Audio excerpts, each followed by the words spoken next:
What's good, everybody? It's your boy PsydeShow, 1/3 of the Devil's Work podcast. Today we have a very special guest, a very dear friend of mine, Austin.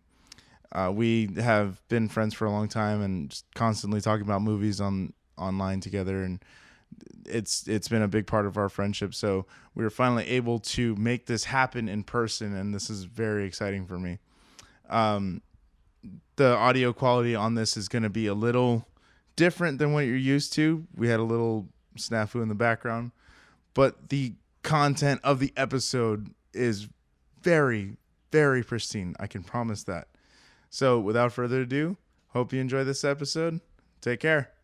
Today, we're going to be doing a movie from 2019, apparently. Movie called... Supposedly. Movie called Swallow. It was directed by Carlo Mirabella-Davis. Or Mirabella, I don't know. Don't fucking matter. The internet literally says birthplace not available. Because that's why it doesn't matter, because time isn't real, names aren't real. All that's real is what's in your belly. Exactly. And great segue into what we're doing here today. So Roe v. Wade was overturned recently. Oh boy. We decided to keep on topic here. That came up in an episode of SVU the other day that I was watching, and they were like, "Oh, no one's questioning. That'll never get overturned." And I was like, This was made some time ago. It was now the before times. Yeah. So this is an incredibly fucking powerful movie, I think. I don't know if you guys felt the same watching this. Oh yeah, it's very good. It's like right on the cusp of what like fits within our wheelhouse, I feel like, but it belongs there for sure. Yeah, it's because it's billed as a horror film. Mm-hmm. And it very much feels like a horror film, but you wouldn't get that it's a horror film by watching it initially, like just from the beginning. Yeah, I think what we're discovering as we go on is like we joke about the trauma that it inflicts on us, but most of these movies are about the trauma that other people have been through, you know? Exactly. So, Austin, you want to let people know how you feel about this one? Did we even introduce our guests? Okay, we guess. Very briefly. Very briefly. I'm letting you lead. I'm a very shy person. How did you and I meet? This is the beauty of COVID-19. Absolutely. Yeah, when everything shut down, I was stuck in my house for like a month and a half, and I was like, 3 days in, I was like, I'm going insane. So I joined a bunch of Facebook groups because I had nothing better to do, and I joined the lovely A24 Facebook group. Mm-hmm. And this guy over here was the only person actually posting conversations worth having. He's like, "Hey, look at this obscure Japanese horror movie with like disemboweling," and I'm just like, I'm here for it. And then that's all from there. A year later, I'm on a plane. 2 years later. 2 years later. Yeah, it's March 2022. Well, it's okay. Time isn't real. October, real. 2.5 years. Time isn't real. Anyway, I'm on a plane in Michigan, and now we're under the same roof, fucking doing a podcast. This is wild, man. Go meet your internet friends in real life. Yeah, that's all I gotta say. Good Midwestern boys. And this is the best like possible scenario too, is because like I would always be sharing these movies with him directly, like when I was getting even when Chad was like, he was telling me about Visitor Q and stuff like. This title always comes with that laugh, and that makes me very nervous. I'm still terrified to watch this movie. Oh man, honestly, I haven't seen The Strange Thing About the Johnsons, but they pair well. Let's say that. Oh God! Okay, no. that explains it to me. Like from what I know about it, and I couldn't, having not seen the Johnsons yet, but just knowing its reputation, I don't think I could tell you which one is worse, but I feel like it might be Q still. Yeah, they're probably fucking close. Yeah, they're very close. Johnson's has more time to fuck with you. Yeah, Johnson's is only I don't know, what is it, like a 15-minute? Yeah. Yeah, I think it's like 20 minutes maybe at the most. Something like that. Yeah. Oh God. We can do that as maybe when we like get our Patreon rocking. Yeah, there you our go. Bonus first content. A bonus flash episode. Yeah, we could do some like short films. God, Yeah. I'm gonna ruin everybody's Tuesday. All right, cool. Sorry to sidetrack.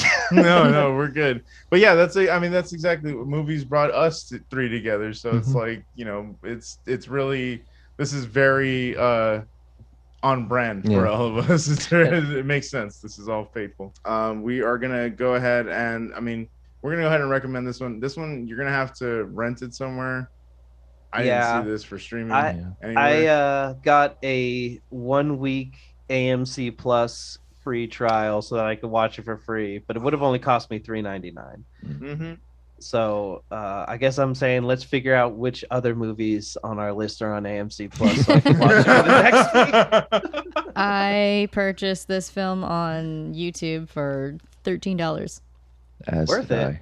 Yeah, it's absolutely worth it. Like I'm gonna buy. I want to buy a physical copy of this one actually. That's the keep, right? Like you just have access to that now. Yeah. Well, I will say those who purchased Final Space on the internet woke up one morning to find that they no longer had Final Space. I'll just say that. Oh shit! Yeah, that's always a little scary for sure.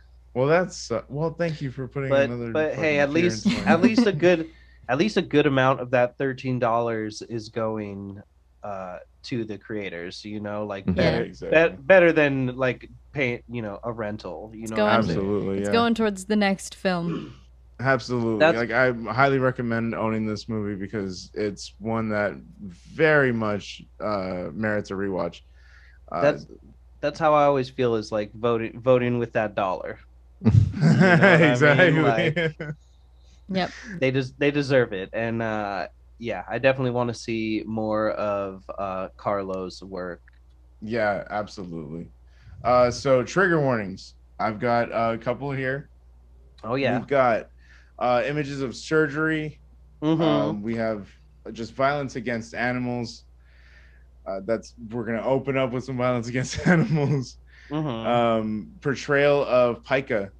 That's a lot of what this movie is about because we're not gonna give you a whole lot of the synopsis up front. We really want you guys to kind of go in as blind as possible. Yeah, but just for the people with eating disorders who know that this is a movie about portrayal of pica. So yeah, just be ready for that. Yeah, eating disorders, but specifically that one. Yeah. Then we have definitely toxic masculinity and gaslighting. Oh yeah. Yeah. We have we have a particularly stubbled bro in this film. I saw him described as a bargain bin wannabe. What the fuck is his name? The guy from American Psycho. Christian Bale. The character, whatever his name Patrick is. Bates. Patrick Bateman. Patrick Bateman. Yeah, Patrick Bateman, my bad. Bargain bin Bateman. Yeah. Oh, trigger warnings also discussions of rape and abortion. Thank you. Yes. Yeah. So just so you guys know, what you're kind of getting into. Generational trauma, I guess, would be like the last kind of one in there. Definitely generational trauma. Well, with that said, if you guys are curious about this, go ahead and shut this off right now and come right back after you watch it. But we're gonna go ahead and start spoiling her beat by beat. Yeah, I think the short synopsis kind of is just covered by it's about eating disorders. I would quickly say too, if you've seen or if you're a fan of Dogtooth, it reminds me a lot of that as a movie. So if you're a fan of that, definitely watch this one. Yeah, I'm a fan. I love Dogtooth. Mm-hmm. Dogtooth is fucking insane. Definitely get its own episode one day. Oh yeah. All right, so we open with some beautiful shots of some miserable looking people. Mm-hmm. Hunter is vigorously doing chores and then sits staring at a compact mirror. She is a housewife. She's a housewife, firmly in that role. Through and through. Then we get quick cuts back and forth to lambs in a barn, one of which is being slaughtered and butchered for its meat. We get it just jumps back and forth between those two, and then this movie is very macro. It thrives on macro shots. Yeah, a lot I'd of say it is throughout. I put non-verbal communication. Like that's where this like the acting really shines through in this is that they portray so many fucking emotions and things without saying a single goddamn word. It's very much like, I feel like the term, like, it's not exactly what it means, but I feel like the term you might use is like, it's like a visual novel where it's just like literally just the, like, as soon as it started and he corners the lamb in the enclosure and it's alternating with shots of her, I was just like, she's an animal in a cage.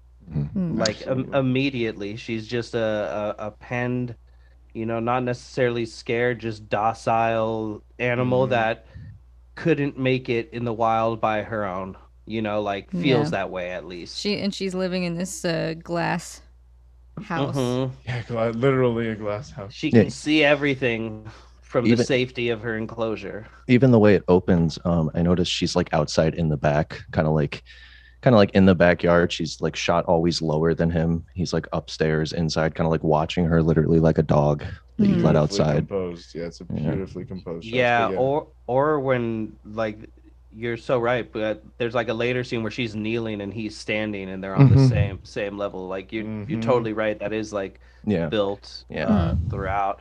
I was gonna say, Evelyn, for the listeners, you should explain what macro shots are, like, a little bit more for people who might not know. Yeah. Oh, Please. just like really detailed shots, very close to something. Usually something small, but just to give you like sort of a sensory experience with something, and often that's paired with audio that does the same thing. Like you can, it's weird to say, but like if the character is like holding, say, like a marble, you can hear their fingers on the marble. I don't know, a marble. The marble does appear quite early in like the first 3 shots. Yeah. But yeah, it's just like, I don't know, sort of for many reasons, but sometimes to put you in the shoes of the character, because you're like, it's very sensory. Yeah. It's kind of like later they do that with a glass of ice. Yeah. Absolutely. That super close up. Yeah. It's funny because it's like a slower, I wouldn't say more methodical, but maybe it feels that way, version of like what Edgar Wright does. Like the sequencing that he's so famous for doing in a lot of his movies, like the Shaun of the Dead. All those quick shots of like brushing of teeth and flushing the toilet and straightening closing the tie. the mirror, putting the name tag, like all those like snap. It's that, but it's moving a lot slower. Yeah. Yeah. So we go after the title card. We are given a close up on dinner. It's the aforementioned lamb. Farm to table. Farm to table, baby. Dinner is being held for Richie, Hunter's husband, in honor of being made a managing director at his company. How old would you say these people are? Mid-20s. Yeah. Very young. Like she's like 23 to 27, like at like tops. Yeah. Like they're well taken care of, and and it seems like they've been together maybe 2 years tops. Like Amanda called that. She was like, "Oh, I get the impression that they haven't been together like a long time." And that's actually given away, and but long enough that his parents are buying them a house, you know. Yeah, exactly. Which kind of feels like a newer sort of marriage thing, you know what I mean? The parents would kind of do. So yeah, that's why. Exactly. Yeah, totally. So he gives a speech, like an acceptance speech, like a thank you speech from the table. I guess he's like, they're celebrating him, and then he stands up and Hunter's staring at him like very longingly. She's like doe-eyed and just like, look at my man's. Yeah, that's another one of those moments too. I noticed throughout the whole movie, it's like this. It's shot every time she is talking to one of them. They're either standing above her or it's always like looking up at them. And when they're talking to her, it's always shot downward. So it's almost like that look she's giving is almost like when a puppy looks at you, and it's just like, pay attention, please. Like, I need you. She's just a petulant child to them. It's like she's so obviously a pet. Yeah, and she has these she's got very red cheeks throughout the whole film, which I don't know if that's her actual complexion or if they've like played it up with makeup a bit, but she just always seems very flush. Yeah. So when they return home that night, she very properly and very neatly goes to bed. It's creepy. That's what I. She's always smoothing her hair down. Yeah, it's like a nervous she's tick like, that she has. Yeah, very much. She's licking her coat. Licking her coat. You gotta clean it. So the reason that Richie is so successful is that he's the next generation to join the family business, whatever the fuck that might be. It's not important. Yeah, I was gonna say it's never really actually like distinguished or whatever the fuck, like determine what actually he does, right? It's only just he's some kind of businessman. It's his dad's company, and he's just been promoted or something. And then he's recently married, and they bought him a house, and he has this yellow sports car. It's all about the stuff in their world. That feeds right into the bargain bin Christian Patrick Bateman analogy too, because you actually never know what he does. He just kind of sits there. Businessman. That's true. He never actually goes into detail. Yeah. He's 3 kids in a trench coat. I have a business meeting about business. So Hunter is the perfect housewife, quote unquote. Even neatly preparing her meals like she's got a Food Network show. At dinner, Hunter asks permission to plant flowers in her own garden, and I put a question mark and an exclamation point in my notes. To which he responds with what kind of flowers. And she proceeds to take a message on his phone while she continues talking about the flowers. Immediately. I caught that too, that the permission hinges on what kind. Yeah, it could be okay as long as it doesn't ruin the aesthetic. Absolutely. As long as it's what he likes. Yeah. I mean, that's kind of how it works at our house. Clifton's like, "Can I get a table?" And I'm like, "Let me see the table." No. Not that one. No, it's ass. Yeah. Yeah, but when the rest of your relationship, like, you know, when like it seems like you actually care about each other as human beings, there's room for some stuff like that. Yeah, exactly. When he just, infantilizes her so hard. Yeah, it's very like transactional, sort of like. I mean, there's another discussion somewhere in there where she's like, you said I could choose. And he's like, I did say that.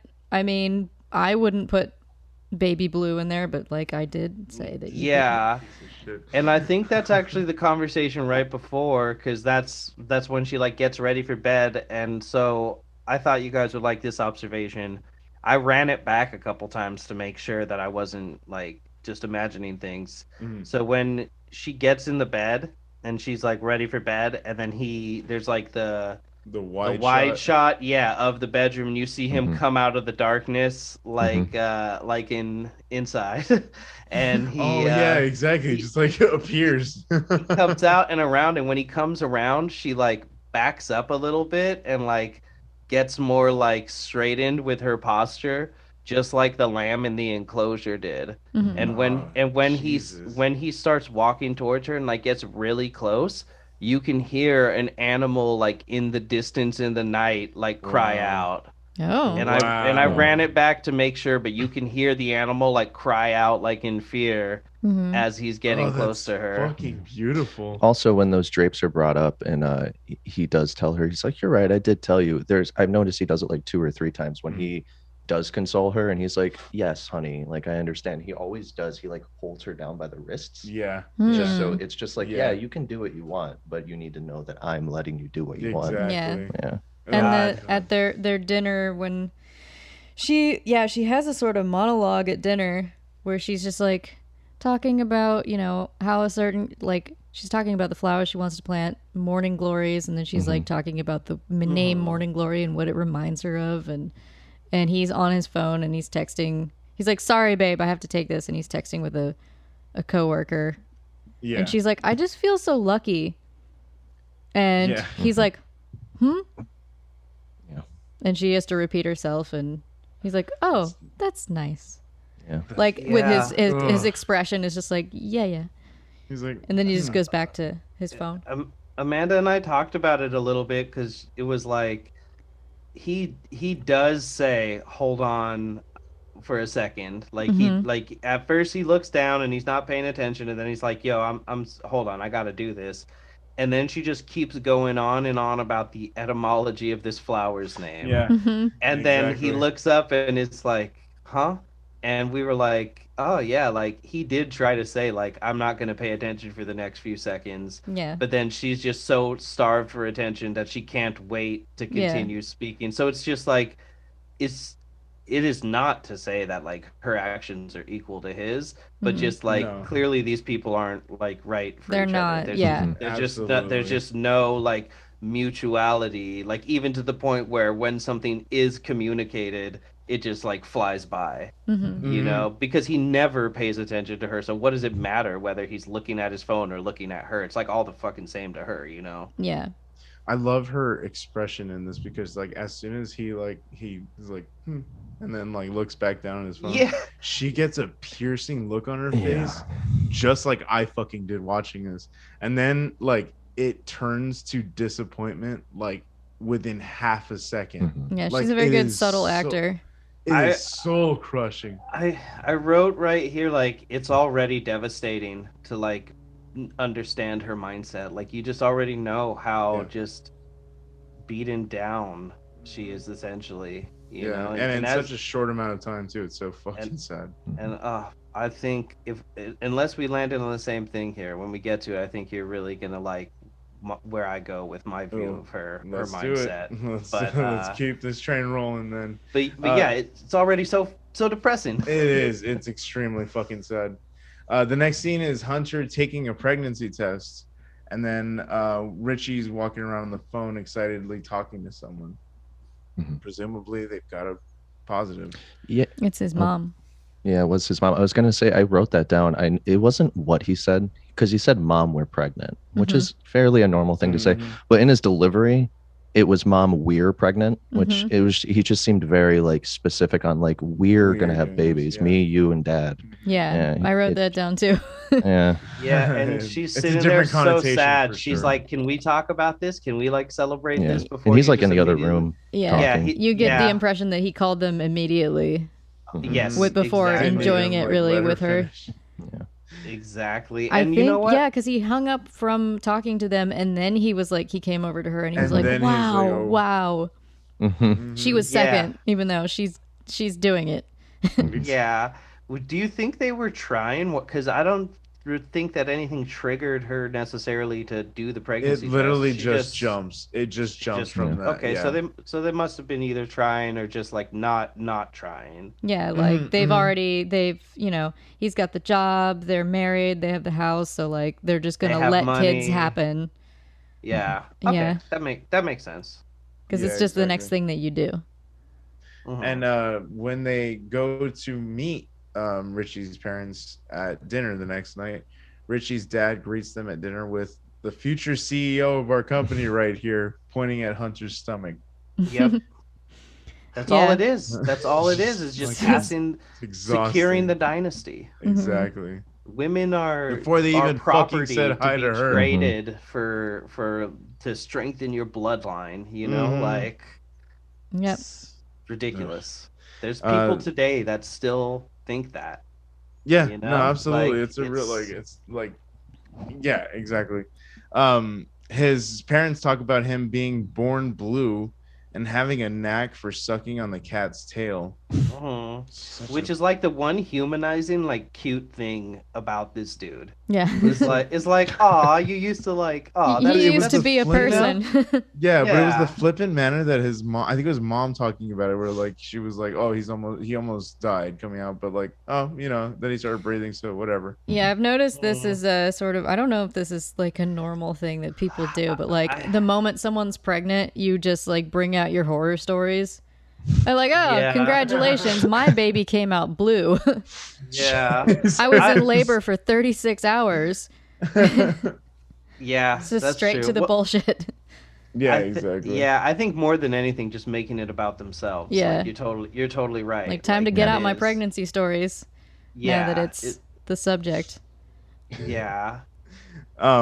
Richie half-heartedly tries including Hunter in the conversation by bringing up a clearly uncomfortable story from her childhood. I really want to know that story. They never finish up with it either. I don't think it. I think the only thing that's important is the precedent that story sets, which I'll touch upon later when it comes back around.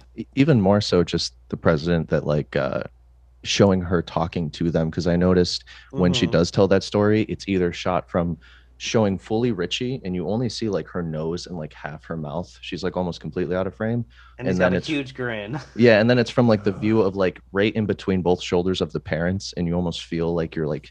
Just feels very judgmental. She's off to the side. She just feels like kind of outcasted. And then the father immediately, when she gets going, just like starts talking about work. He's like, I don't care about this. Yeah, he's like, just shut up. I'm just gonna talk over you, which happens to me all the time, and I fucking hate it. It's so painful.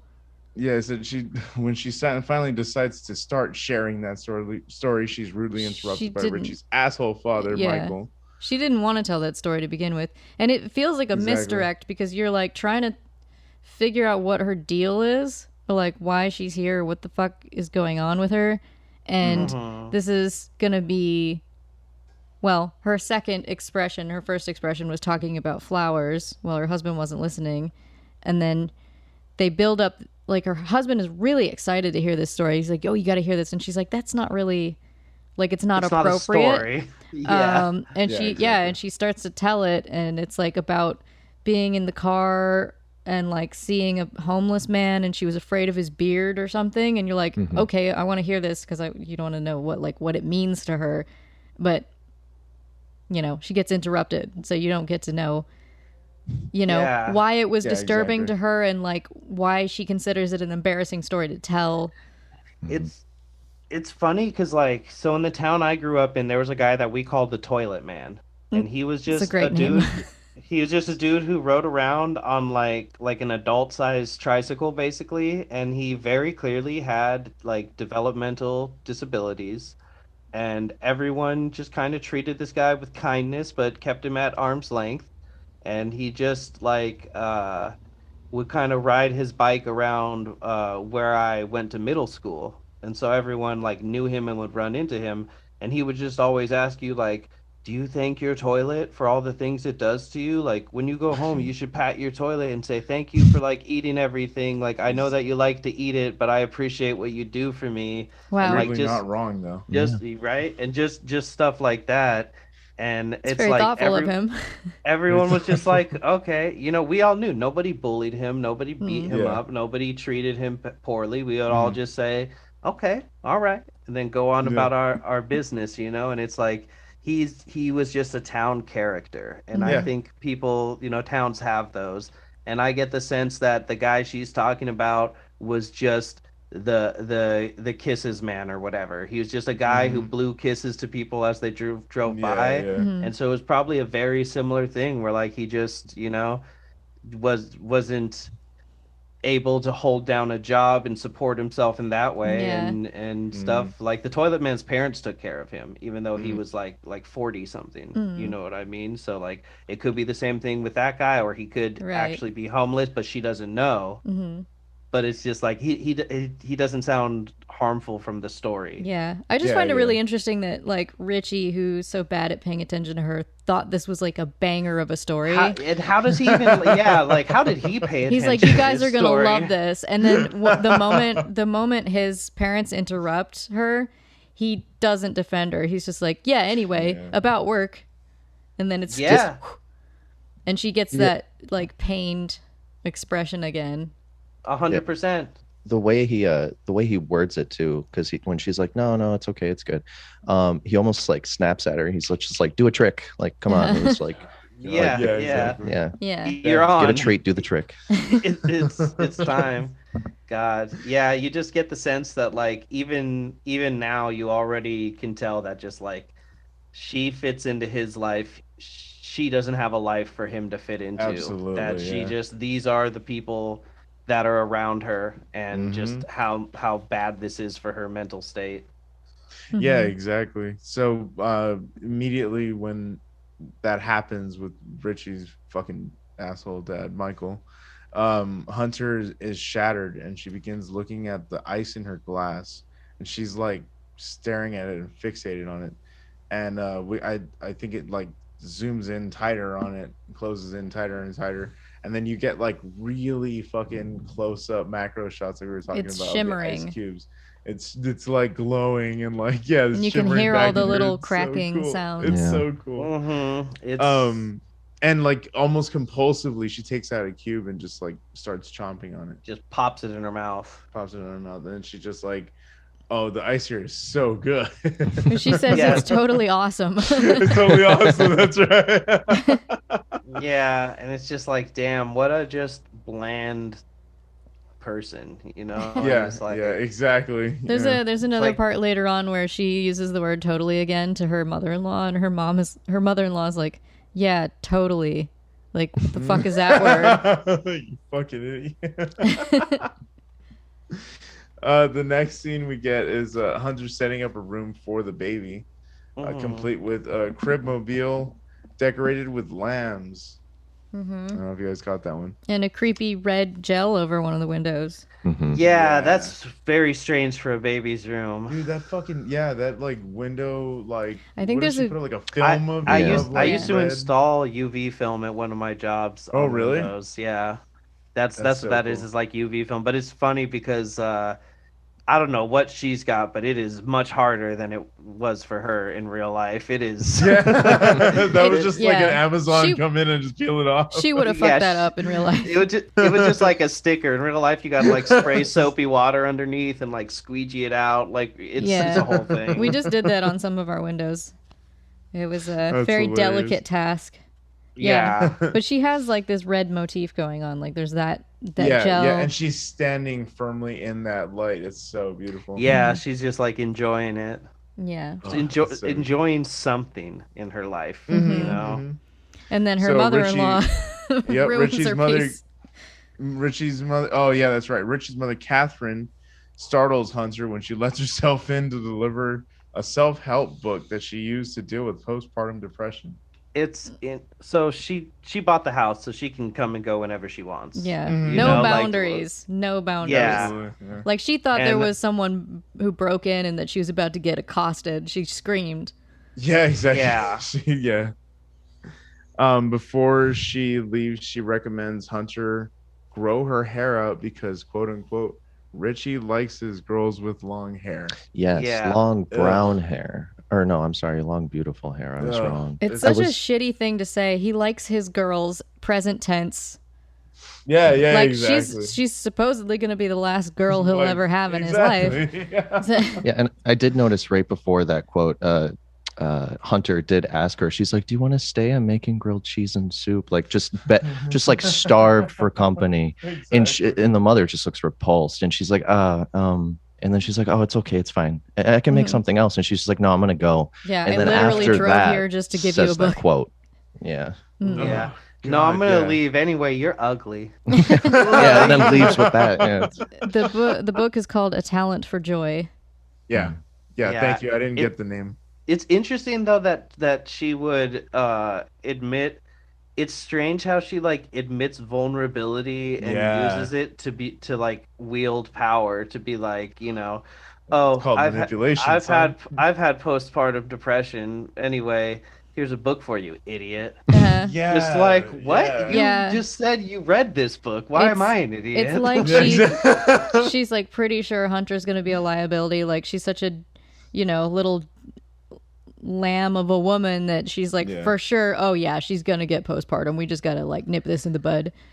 That's interesting. So yeah, maybe neither of those stories were true, and she's just trying to, I don't know, like gain get some under sort her of, like- skin yeah, and like yeah. kind of make it so that when she goes, I'm having troubles now that the baby's here, she could be like, all right, get her out of here. We're Yeah, gonna-" yeah, yeah, you know? exactly. Yeah, Yeah. like setting a precedent for that. Exactly. Yeah, she's at home in a silent house all day and playing, like she plays those phone games where you're just like collecting colorful shapes. yeah. And Pattern recognition. Candy Crush. yeah, she's Candy Crush, yeah. literally got nothing to do. So like, Yeah. she's gonna get postpartum. Yeah, exactly. So, sitting down to read the book, Hunter seemingly serendipitously opens up to a page that reads, quote unquote, every day try to do something unexpected. Push yourself to try new things. It is so good. She's like, oh, word? Bet. And so she reaches for a red marble, holds it up to the light, and studies it a long time before swallowing it whole and smiling contently. That's yeah. The marble comes with the tiny distant sound of children's laughter. Mm-hmm. Oh God, weird. see like the sound mixing and the like creative choices that they made. The music in this movie is fucking fantastic. Oh yeah, the score is incredible. The best scores are the ones that like you almost don't notice because it just feels like it's your emotions making noises. Absolutely, you know? Yeah, absolutely. It's like I couldn't tell you what the score sounded like, but I know that I constantly was just like, "Oh my god, am I gonna have a heart attack?" Yeah. With this tension? I also, in terms of the marble, when she eats the marble, it is, this could just be me really reaching, but I did notice the shot right before that is when she was putting up that red UV coating on the window. Yeah. And so it was kind of like her seeing that marble with that red sliver in the middle, and it's like she's trapped in that red glass. And then like she swallows the marble, so it's just like gaining control over the situation. Exactly, because it becomes about I like your brain. I like your brain. Yeah. One of them idea people. No, seriously, you've already had some like really great reads, and like mostly on like the cinematography of things that like I can catch some things, but like though I would have a hard time believing that was coincidental. And you know, one more thing real quick, I wanted to say this a second ago. When she was eating the ice, I did write down, this happens a couple times when she eats objects. She'll like second guess eating an object later in the movie a couple times, and the sound of when the ice was melting, as well as like there's birds chirping, and they almost make it sound like the object, it'll like pull in towards the object, almost like it's talking, like please, like the birds, and it sounds like whispers, almost like the addiction talking to her. Yeah. And Amanda actually was like, what are the whispers saying? And I was like, I don't think they're saying anything. I think it's just because it's like birds in what point, and it just sounds like whispers. I caught that, but I didn't even put that in my notes. Oh, it's just shit! The sound of temptation. Yeah, they really decided to like lean in hard on letting the sound like do so much of the storytelling. Yeah, like, it definitely carries the film a lot. It's fucking beautiful. We were talking about the Lord of the Rings extended editions earlier, and Evelyn was just saying like a lot of it is just like, so anyway, in page 25 of The Hobbit, you know, and it's just like well, show, not tell. And you can't tell me by showing me, then like just move on. Yeah, you know, like and this movie is entirely showing and very little telling. Yeah, absolutely. Very, very good. So when Richie and Hunter are in bed that night, she sort of lies to him and tells him that she's proud of herself for trying something new and unexpected. That something was choosing a wacky color for the drapes that he let her decide on. And he's just like, this fucking bitch. He like puts down whatever he's doing to like lightweight chastise her. Yeah, exactly. It's a very gaslightly chastise her. He called them very hipster. It's a very hipster choice. So, blue curtains for the home theater. He got his point across. Yeah, exactly. For the home theater. Oh yeah, if, heaven forbid our home theater, you know, be a little garish. A dash of baby blue. Yeah. So she shies away from telling him what she wants him to know that she did something unexpected, but she can't. She knows she can't tell him that she ate a marble. Exactly. Yeah. I think it's all the rustling fabrics in this scene, but it made me realize. I'm gonna wait till you're done drinking. It made me. I just didn't want to kill you. It made me realize how much she speaks and acts like Betty from Mad Men. Like Amanda was like, she's a 50s housewife, and I was like, she is. She just, hey honey, I was here doing this thing, and then I was like, why would I do anything for me? It's almost Richie gets home time, so Yeah. I should have dinner waiting. It's You very, know? very Yeah. Stepford Wives, like that "Don't Worry, Darling" movie that came out. I haven't seen it yet, but the trailer reminds me a lot of very her. much in Yeah. this vein. Yeah. When he's getting ready for work the next morning, Richie makes a big stink over Hunter ironing a tie of his instead of steaming it. Mm-hmm. I- What? A big stink. A big stink. Yeah, he says it's okay, but he clearly like fucking hates her.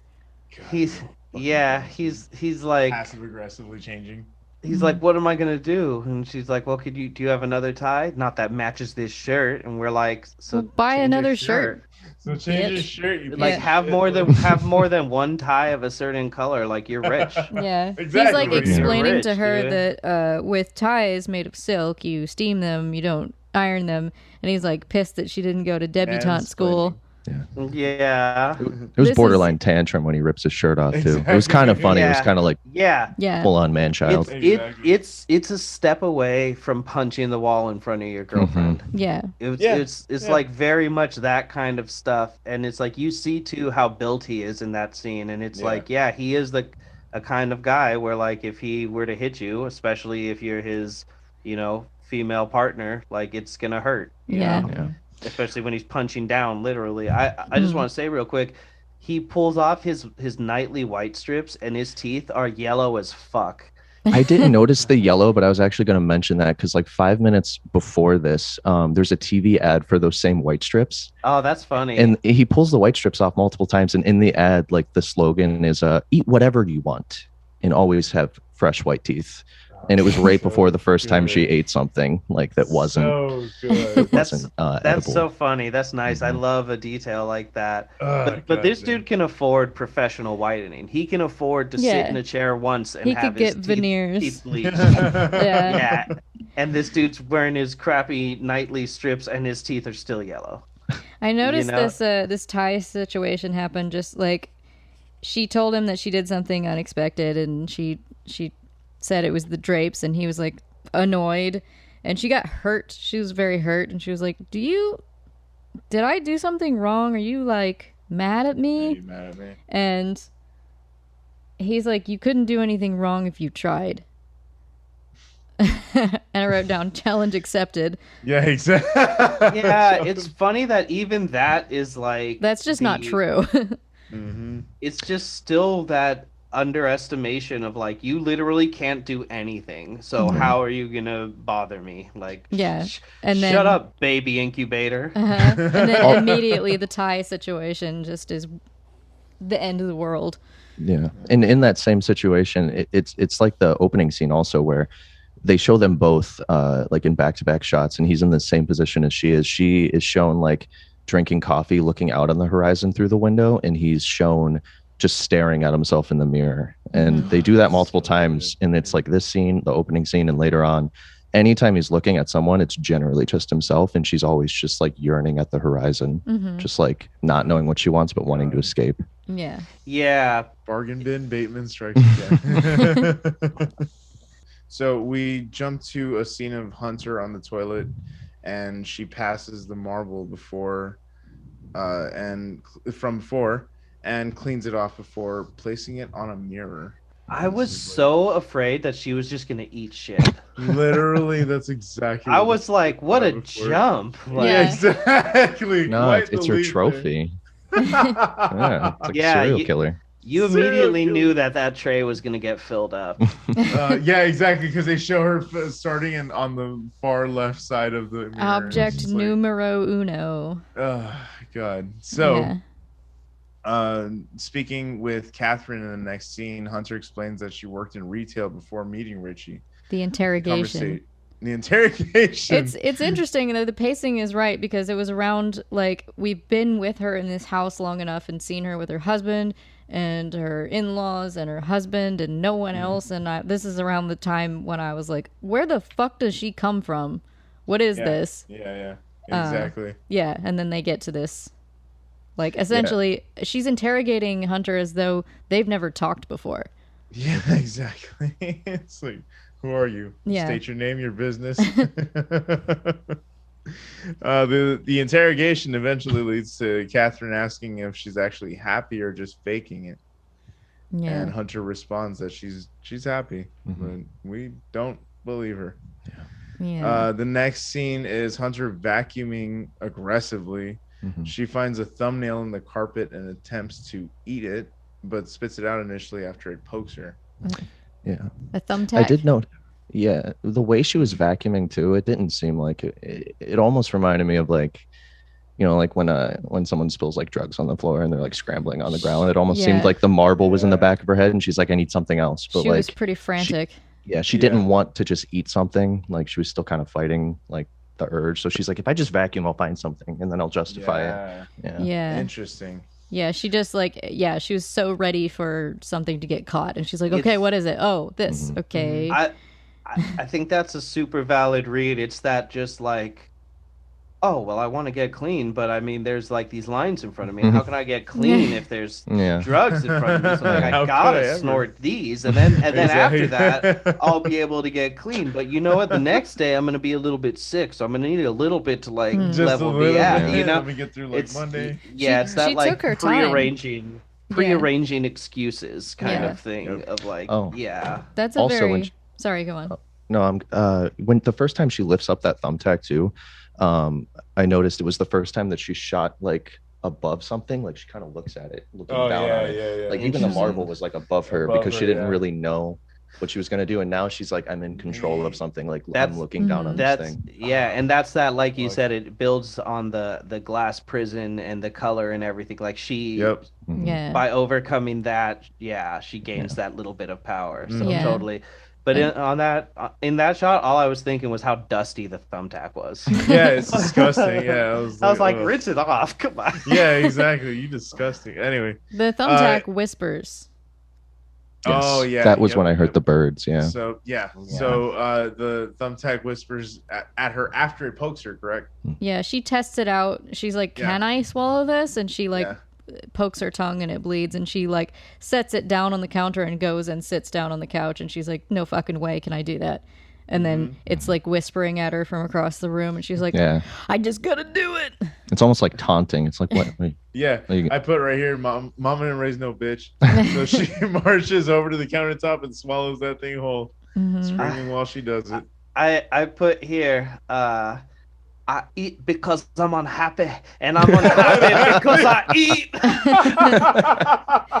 That scene too, when she's like sitting on the couch staring at it, is like that slow, tense like zoom of like contemplation, and then it just cuts to like a shaky cam. And it's just like it's very like very accurate to a manic episode of like just rash thinking, like fuck it, I'm just gonna do it and regret it later. It's the first hand operated shot in the whole movie. In the entire movie, because the whole movie's been calm up until this point on like steadily or like panning, but it hasn't really moved like that. Hasn't followed the character. And even when she swallows it, she's clearly like just dying in pain, but it almost seems like, I don't know, like erotic almost. Like she seems to like just enjoy how painful that experience is. She's like clutching the counter, her back is arching. Yeah. That's so interesting. All I could think about was how it would feel. I'm just very much like, I don't know, certain things in the movies, I get that like when you see a guy rack on a rail, how you're like, ooh, you know, like that. I don't know.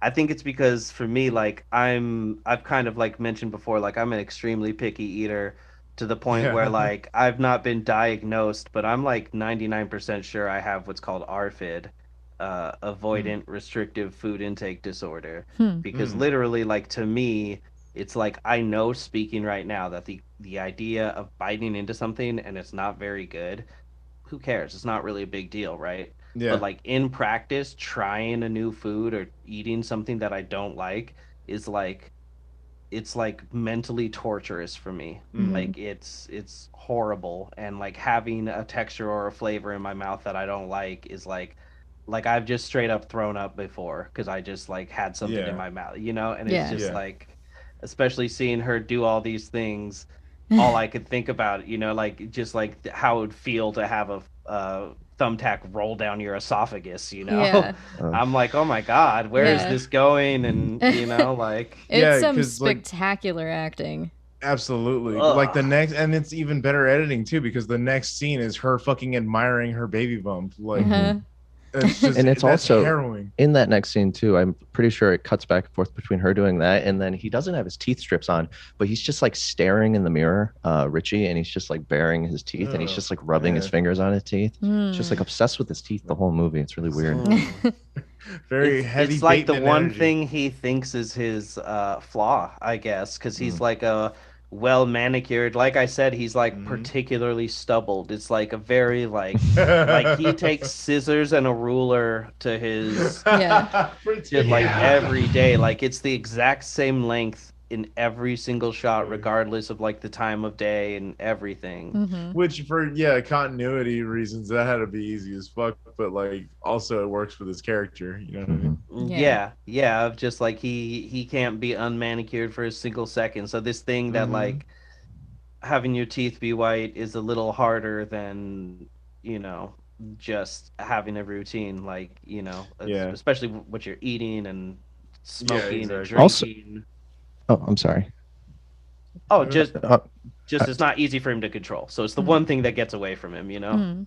I was also going to say, in between her rubbing her stomach and eating the thumbtack, there is like a short, like, kind of like just her getting so much better and like loving life more. Like Richie comes home. It's almost like a Scooby-Doo, like mashup cut of like her cleaning the house, her making like really good dinner.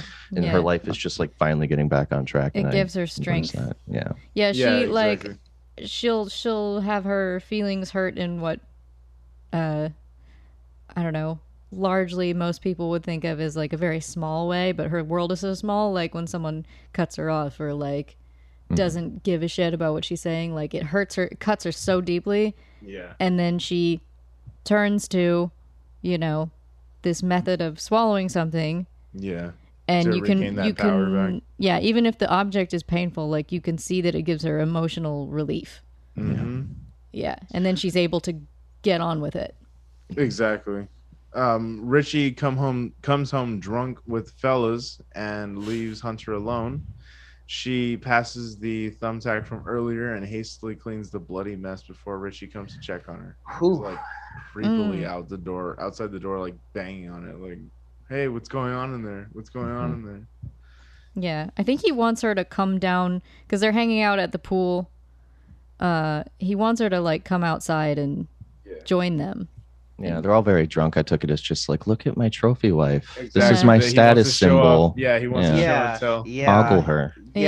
She's a thing. That's and it's like she doesn't care about his friends. She doesn't have like, you know, she's not gonna go down there and like socialize and be part of the conversation. She's just gonna, like you said, she's just gonna stand there.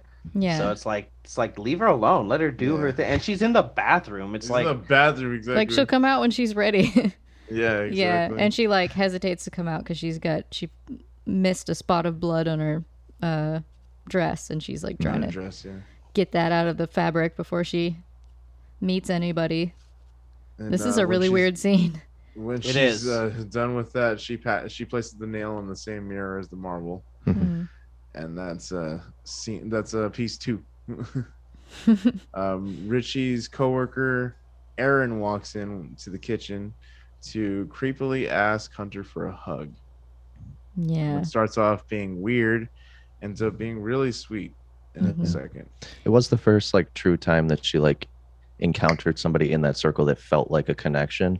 And I wrote down 2 lonely people embrace in their wasp nest prison, because it's just like he just looks like speaking of Patrick Bateman, like Timothy Bryce in the movie. Yeah, there's he kind of has that like same vibe of like he kind of figured it out. He's like panicking. He's like, everything's a lie. Everything's fake. I'm miserable. I'm empty. This is all bullshit. Can I just have a hug? And they just have this really nice moment. Feels nice. The way he asked sucked a lot though. Well, yeah. He was like, exactly. Can I have a hug? And she's like, why? And he was like, because I'm too shy to ask for a kiss.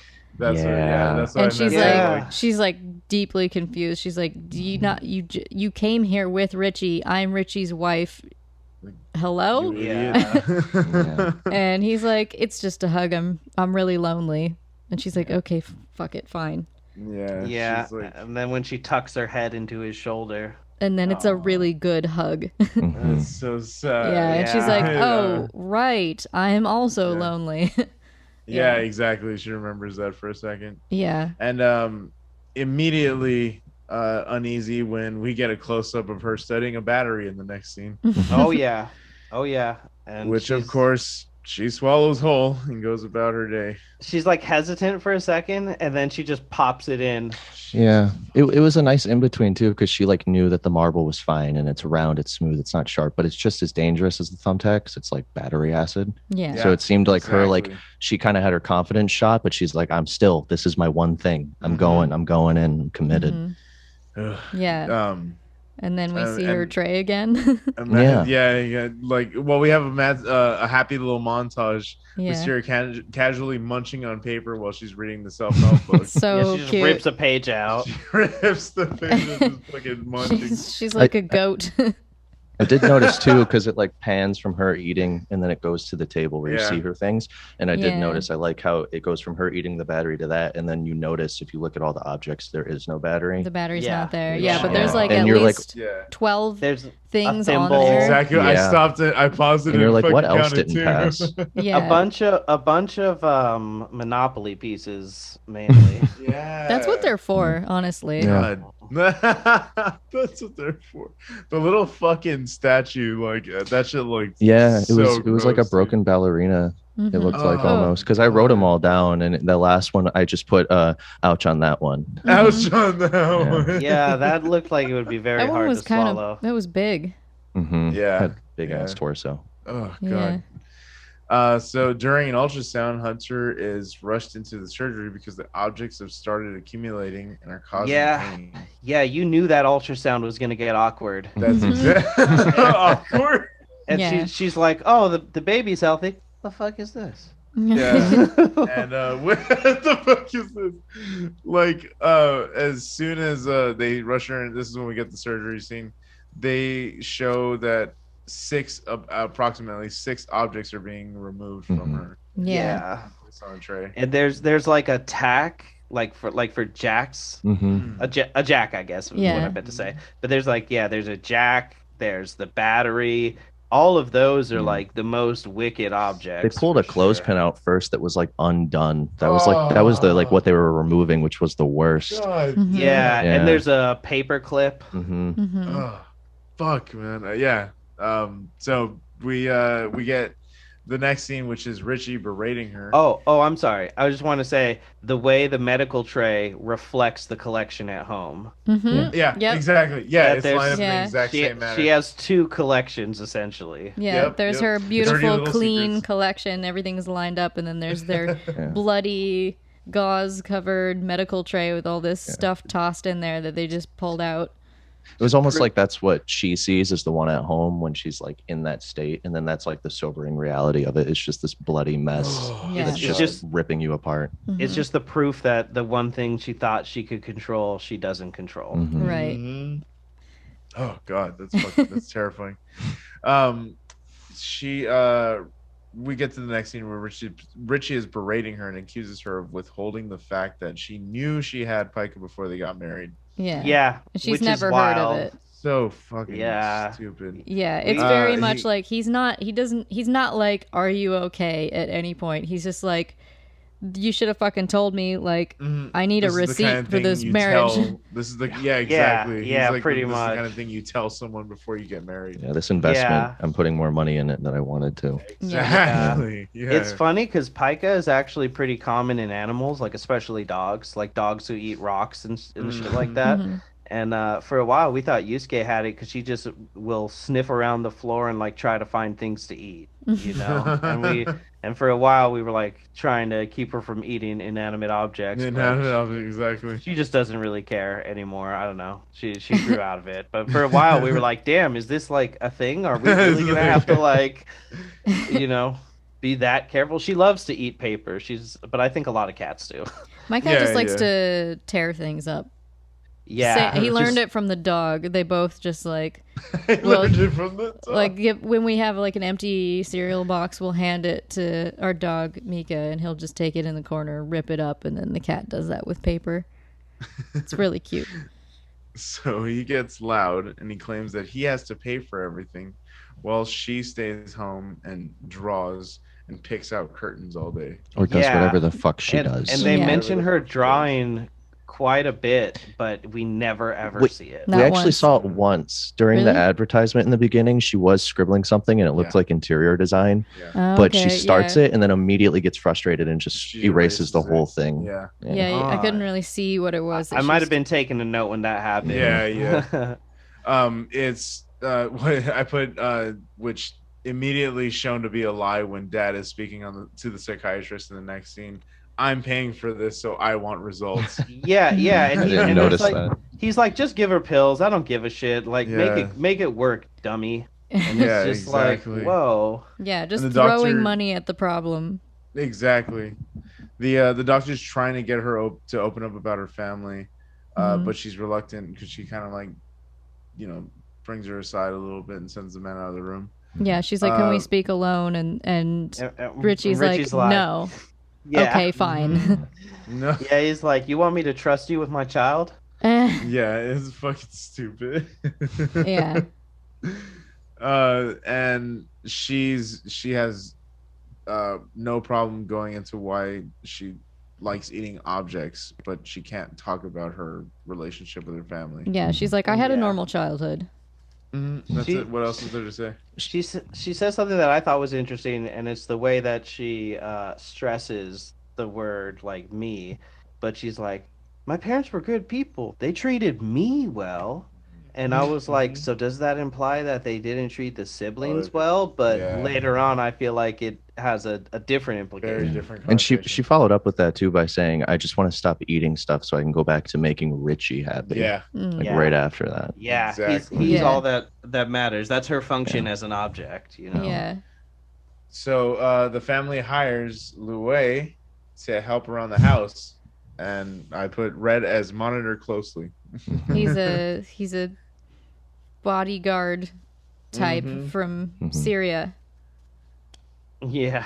This is so good too, because while cooking, Hunter and Louis make small talk when Another cutting board. exactly they try and make she tries to make small talk with him, and he says he's from Damascus, Syria, not Pittsburgh. Mm-hmm. And she's like, oh, interesting, I've never been. And then she's go ahead. Why'd you move? Yeah, she's like, why'd you move? War. War. Yeah, I love this discussion. I love Louis. He's such a great character. Mhm. I love him so It's- much. Is he the one who is this when he tells her like you wouldn't care? Yeah.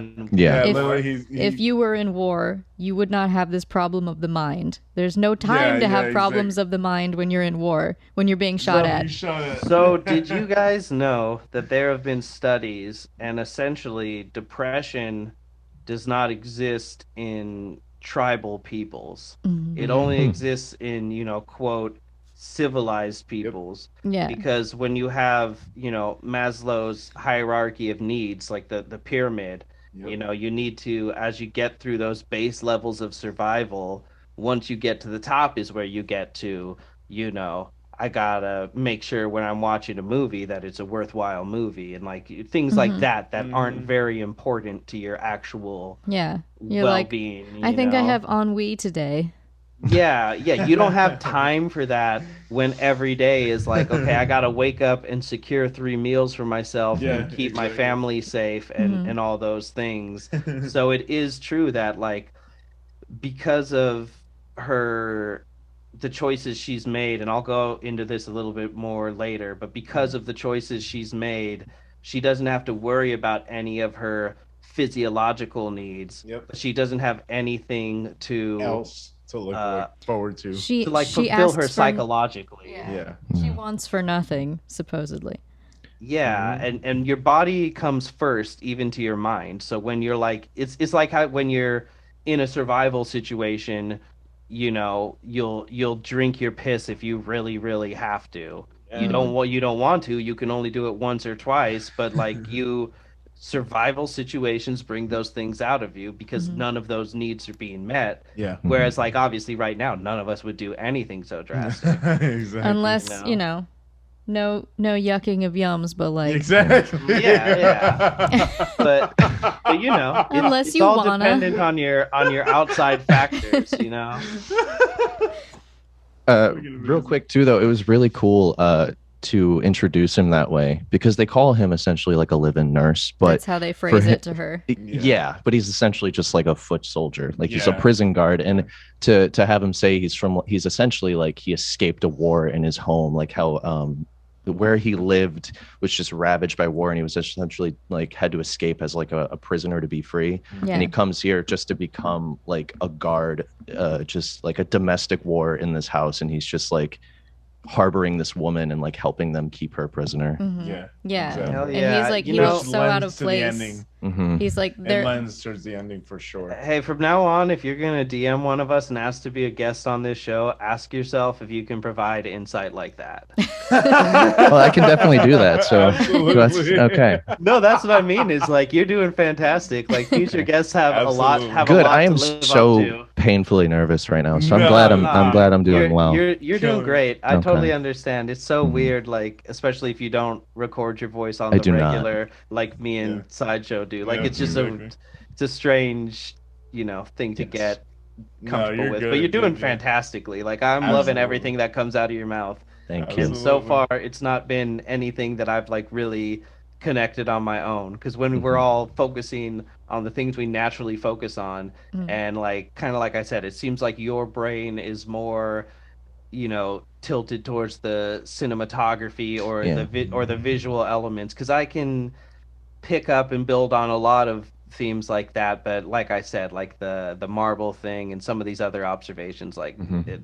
they escaped you're more me. attached to like the story usually, like you're attached to like The how motive- it's written and motives the motives, behind. exactly. Yeah. Yeah, Very visual. yeah, exactly. And so it's like together, this is I feel like we are giving some extra value in this episode to the listeners. That's why I feel like it doesn't matter if this is a long one because it's all really very valid points. Mhm. Yeah, totally.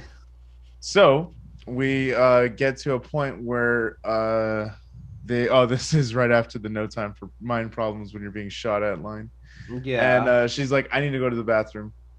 Yeah. And he's like, well, you know what we gotta do. And she kind of assumes the position, and he gives her a full pat down before she goes to the restroom. And she's pissed, by the way. Like, this is the first time She is. she's expressed that she's been sad when people don't listen to Mm-hmm. her, but like, she is very irritated with Lue, who Yeah. has no choice. He's just doing his job, really. And he's like, I'm sorry, but I have to watch you from like 2 feet away at all times. And she's like, yeah. She is fighting for her freedom now. Yeah. Like now that she realized she wants it, Yeah. she's like is struggling for it. She's in a Yeah. vice, pretty much. And I mean, she's still able to get a stash of trinkets. to She has a snack on. secret stash Yeah. Very well Under hidden. The toilet. underneath. Yeah. Because the toilet is like, I don't know how y'all's toilets look. Mine's bolted to the floor, but Yeah. hers is like fancy glass house. Like it's suspended off the floor and it's attached to the Yeah. wall. And there's like a Yours isn't space vertical? underneath where you can like tuck a little plastic bag up into. Yeah, it's very fucking. It's so sad watching that happen too. It's yeah. Yeah. But it's what people with other eating disorders do as well. Yeah. Yeah. Yeah, Exactly. closet eating. Whether you have bulimia or you binge eat or whatever, like being like, oh well, we have to keep an eye on you because you're gonna throw up anything you eat. So Yeah. then you're like, okay, well I have some shit in here that Yeah. I can eat and throw up and just flush down the toilet, and Yeah. you'll never know. I'll And just this run the is- shower. At some point in there was a scene where Richie like violently collected up her tray of trinkets and threw it all away. Yeah, everything little. And it's like when you have a dog eats something Exactly. and then you're angry at the dog, so now you're like, well, fuck, I got to pick up everything. I can't That's I can't have anything smaller than this around. Like, wow, what the Yeah, fuck? yeah. Like, Mhm. why is this What the doing this fuck? to me? Like it's Mhm. just about what it does to him, and it's Yeah. like, bro, she just like I don't think that's getting your stomach pumped what they did to her, but like No. reaching down with A little arm, camera Like thing. a claw. prehensile Like, arm to pull ugh. things out of your esophagus is Yeah. horrible. A little Fucking bit of rough, internal dude. bleeding going on. Yeah, and those, like we said in the trigger warnings, the very realistic portrayals Portrayals, yeah. of surgery. Yeah, it was very Very. much like The Exorcist, where it was just very sterile. Mhm. It made Yeah, it very yeah. upsetting. Yep. Yeah. In therapy, she mentions that eating objects like the battery and the rocks made her feel in control. Just when she's about to mention something about her relationship with her mother before she's going to leave, the doctor about the mother to her doctor, she Yeah. stops herself and rushes out because it's Richie's birthday. Yeah. So she almost talked about her She almost childhood. showed a semblance of humanity. And you could see how the doctor, every time she gets close, is like, "No, please, Come please, on, Hunter." please, Yeah. please." Like, Yeah, her therapist like, is like, "Hunter, I know why are we're you going starting?" over time, but like, yes, Come on. I will do 5 minutes extra. I'm if just you trying to actually yeah. use Breakthrough. that. And that's a good doctor. Yeah, she actually gives a shit. She's a very good character in this. It's a very good portrayal of that. Hunter plays hostess at the party, and guest says offhandedly, if she eats any more, she'll have to get her stomach pumped. Mhm. Not thinking whatsoever. Yeah. And Hunter doesn't even react. She doesn't care. No, she doesn't care because she's trying to like kind of go through this in private. Yeah. Well, she doesn't know. Yeah. Yeah, exactly. Yeah, the guest says this thing about getting her stomach pumped, and then she's like, "Oh, I'm so sorry, Hunter. I can't believe I said that." And Hunter's like, "What?" And then Yeah. there's no talking, there's no music in the room, which can't be what actually I happened. know. But like in Hunter's mind, like the whole room stopped. Yeah. And they all Because like, look at her. She realizes that everyone there knows what's been Yeah. happening to her.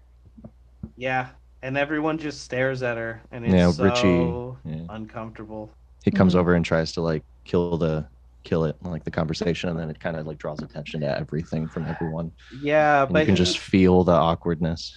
But he's like, it's almost like, come on, everyone, we should give her a round of applause for how far she's come. And it's just like, Yeah. this doesn't make it better. He's That's like, just... he's like, tell them about the food, and she's like, well, we've been juicing, and they're like, Yeah, "Aw, so cute." I meant to say I didn't know where that seed landed, but during that I was like, oh yeah, juice is gonna fix it, Carol. Okay. Yeah, Look, it has a there's- lot of iron in there. I- That was her whole thing. I wrote down something about like after her family finds out that she's doing this thing, and they're gonna like take matters into their own hands. There's a scene where she's like her mother-in-law is like, okay, we're juicing from now on, vegetables, iron, all the healthiest shit, and then it's like a bait and switch because they're like, come downstairs and meet Lue. Yeah, So, like- and they're all looking at each other like there's clearly been a scheme enacted. Yeah. Okay. Yeah. Absolutely. Mhm. Yeah. And so, just because I don't know how much more we're gonna cover the party, but so that woman who says that, right? Richie then starts like talking and like kind of makes himself the center, where he's like, "Oh, we're helping her so much. Like she's so much better for like having us in her life and blah blah blah." And she walks out all upset, and then he keeps talking to the woman and he like puts his hand on her. And Amanda was like 100% he cheats on her with him. or Yeah, I with had her. that Yeah, thought. of course. Yeah. And then she goes outside and she sees Aaron asking someone else, "Can I have a hug?" Well, actually, right before that, she's talking to Richie, and it's like the first time she gets like in his face, and she says, "I Yeah. can't believe you fucking told them." Yeah. And like she gets assertive, and he Oh, takes a that's moment right. to Yeah. like step back, and then he gets like mad. He's like, "Are you barking at me? Like, excuse me?" He's like, And then "Don't Yeah. ruin he's my like, "You're fucking birthday." ruining my fucking party, you Yeah. fucking blah, blah, blah." And then he's like, Yeah. "We'll talk about this later," and then Yeah. goes in and smiles and starts like rubbing that lady's Yeah. arm. Yeah. Yeah. Yep. Exactly. And then she looks over. Then the camera pans over. Yeah, we see Aaron. Yeah, and it's like, how broken is this guy? Like, Yeah, what is going on with exactly. him? It's like the moment in Cloverfield where they're on the bridge, and as the suspension bridge, I think, is like closing, You can see on the other side there's another group of people with a camcorder, and they like both film each other. and it's like, oh, there's another movie on the other side of the bridge. Where's Like that you- movie? Like you Yeah, kind of exactly. get that with Aaron, where it's like, what's going on with this dude? I I want to see the bridge cut. I almost took the Aaron situation as like that's just like his move to like hit on women. So when she looks over and sees that, she's like, it's like American Psycho again, where he's like, my words meant nothing. Like that was like another just fake. He just wanted to have sex with me type I of didn't know he situation. was asking for a hug. I thought that was just her remembering Yeah, who he literally was. He's like, I'm In too the shy to subtitles. ask for a kiss. He says the same thing to the woman. But, like, Same line. how do we hear him? I had think it's- subtitles on, I so think I Yeah, it's the just subtitles were on. Yeah, Because she's I think- outside and we're outside with her, and she's seeing him, and then we hear him say it. I noticed quite a few things that popped up in the subtitles that weren't actually spoken in the movie. So I thought that was interesting. I think the subtitles might have been based on the script and not on like how they actually Yeah. Mm. That makes shot. sense. So I think he was still saying that, but it just wasn't mixed into the sound. 'Cause No, it was. or it's like low. I mean, but like it's not super prevalent. So I It's didn't not, hear yeah, it, but noticeable immediately. I read him saying like, "Can I have a hug?" It Yeah. struck me as, because they film him from very far away, it struck me as her hearing it again in her head and remembering that's who that was. Oh. I think he was just Interesting. talking That's to someone. Interesting. I But would she have was to like- run it back to and like Yeah, consider that one I it. gotta rewind. And it kind of felt to me like if they were alone together, she would have hugged him again. But he was in there with everybody. Yeah. Like she would Okay. have gone for another hug, but their opportunity wasn't there. Yeah, that's how I either- read it. Either way, it's like the one person she's ever even come close to connecting with within Yeah. this sphere. But not either way, really. there's either way, there's definitely like a melancholic longing. Yeah, she's Yeah. like, I mean, at least the fuck boy was nice to me. Essentially, It was also the first time she longed like off the balcony, like away from that life into the horizon. It's the first time she kind of made that same move, but into it, like with that guy. Like there's just constant shots of her just like always staring away into the rest of the world. Yeah. Yeah. And Yeah, you see her looking do that looking here. out of her enclosure. Yeah, and now she's looking back in for once. yeah. Yeah. Yeah, he's then the next scene is her in therapy again, and the doctor asks Hunter about her mother again. Hunter shares that she is a product of sexual assault on her mother and shows Lucy a picture of her biological father that And she carries she- around with her. And she uses those terms. She says, "I am the product of that assault." Mhm. Or like, Does "I am she- the product of that." I don't know if she says assault, but she does say product. She says, yeah, she uses that word. And this picture of her biological dad that she carries around, like, Yeah. did she get it from a newspaper clipping or? It looks like a mugshot. Yeah. Yeah. Yeah. And I noticed at one point when she's because she's like, "Do you want to see a picture of him?" And she's like, "Not particularly." Yeah, No, yeah. I She's don't. like, I "No, don't. What the fuck? I don't Like, need that to do what I do. The only time or the first time that she shares, she's oversharing. Yeah, Yeah. she acts like it's very childlike. She acts as though the therapist already knew about it. She's been like not opening up about her childhood, and the therapist is like, "I'd really love to talk about your childhood because that's like the key to everything." And Yeah, she's for like, everybody. and then she's like, "Oh, I suppose you want to hear about the rape thing." Yeah, like And the therapist is like, "Fucking record excuse scratch, me." like, wait, what? Yeah. like, Yes, I do. I need to hear about that. That's very important. Yeah, this is no minor note.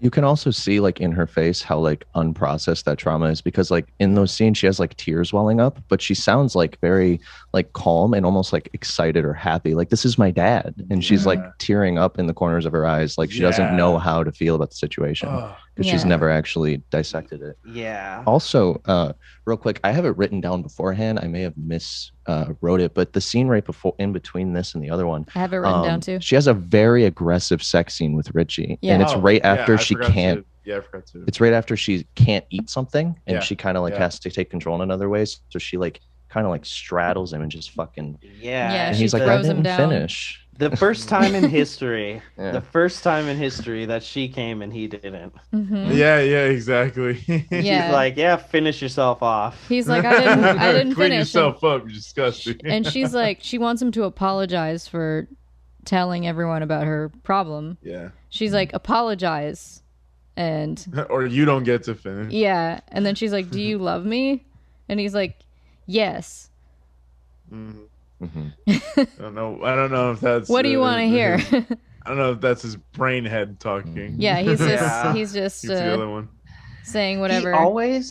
He's always like, I love everything about you. Like, you know how perfect you are for me. I don't want you to change. You're perfect the way you are. And and it's always like alluding to this like deep romantic relationship that they have, but he just doesn't even look her way. Yeah, really. his entire personality is like a Tinder profile. It's like, I just want to go on adventures. I really love The Office.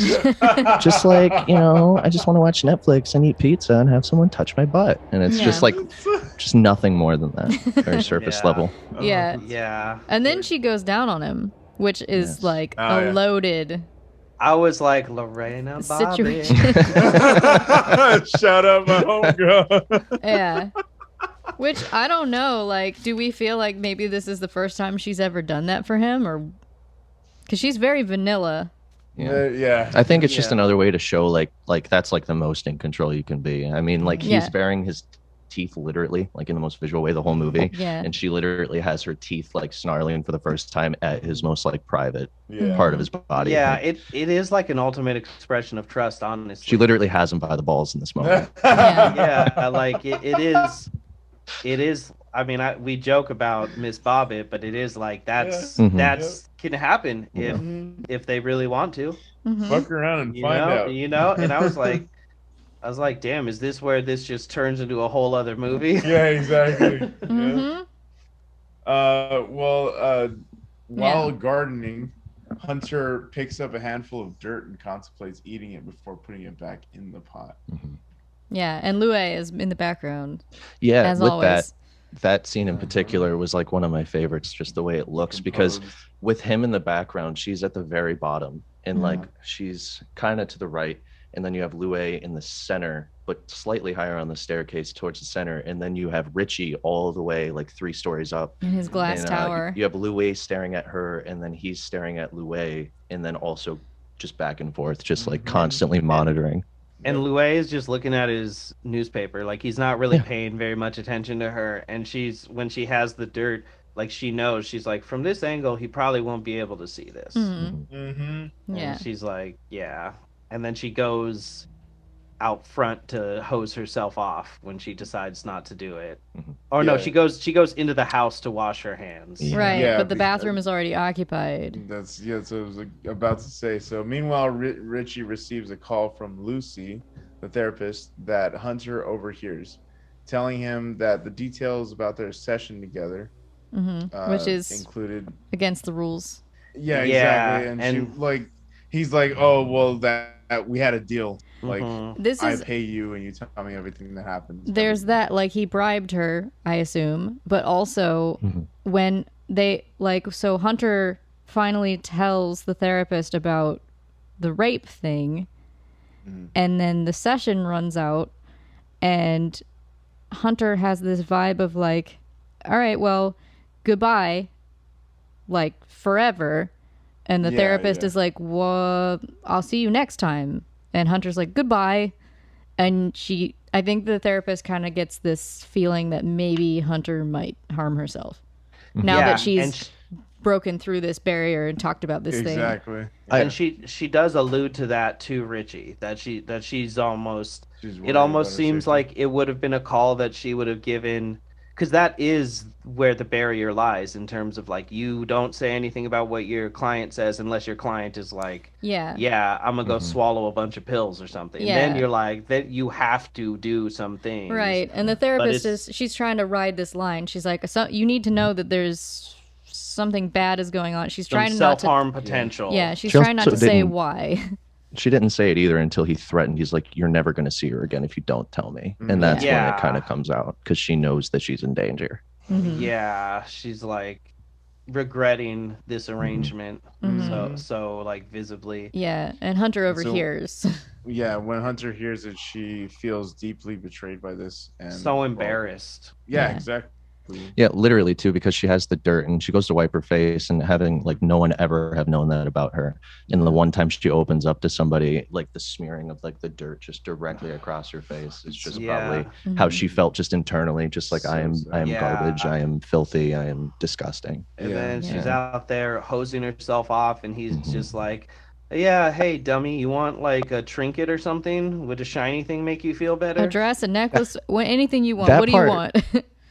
That part kind of made me sad because it felt like even though Richie's awful, it was like the one time he kind of tried, and you could see how his father would probably raise him like, oh yeah, this is horrible. You want a basketball? And he's like, I'll get you whatever you want. Like he actually seemed like, I'm a broken monster, but I'm that's awful. Like I will help you. But he still doesn't even have he just doesn't have the tools. It's not even that he's malevolent. He just doesn't have the tools to like even recognize that she's weeping and wiping dirt off of her face. And putting a hose in her own face, and he's just like, yeah, that's normal. She's dumb, whatever. Yeah, he's just like, he's like rushing out of there. He's like, I'll bring you a gift, and that's how I can comfort you.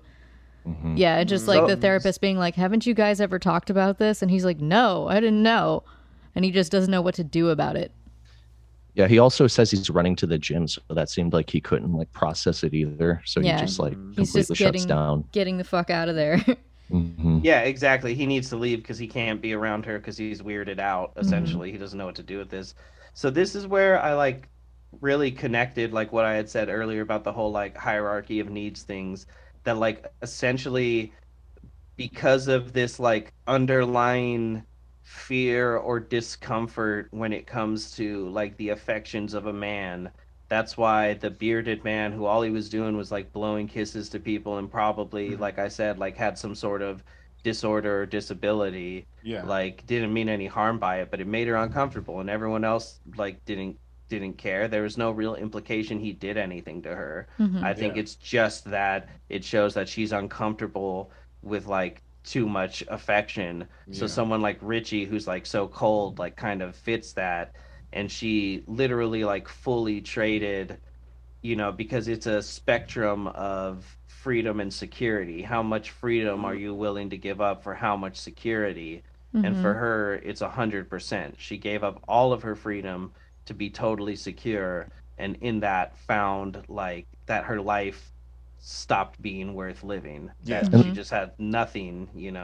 That also makes sense why Richie found it so amusing, because like probably someone like him, just a man giving like affection in any way is probably just like a schizophrenic rambling. Like he just can't fathom that at all. Yeah, like he thinks it's almost funny. Hilarious. It's the same way that like if I tell Toilet Man stories to people, like they would think it's funny, and it's like, well, it's not really funny. Like it's just this is the truth of what this guy like goes through. Like you shouldn't laugh at somebody because they're different from you or have a disability or what have you. Like absolutely. He's just another person, but like I don't even want to say unfortunately, like it's just that's just the brain chemistry he was born with, and his parents are doing what they can to give him that balance of freedom and security that we need to be happy. And so she in this extreme never had a chance to be happy because she completely gave up the freedom. Absolutely. And so amidst all of this like frantic episode, she crawls under her bed to find comfort. Yeah, she has like a panic attack. Yeah, and Lue is trying to find her, and he goes into the room, and it's so sweet. This part, this one got me. Lue joins her under there. He places his hand on her shoulder, and he tells her, "You're safe here." And I put, "I'm not crying, you're crying." Yeah, I put Lue would beat the boogeyman's ass.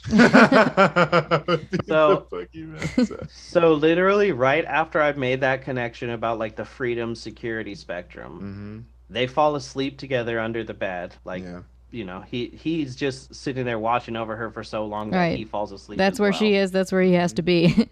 And then she wakes up and starts having, an episode, for lack of a better term. And I believe she was triggered to hurt herself because he told her that she was safe.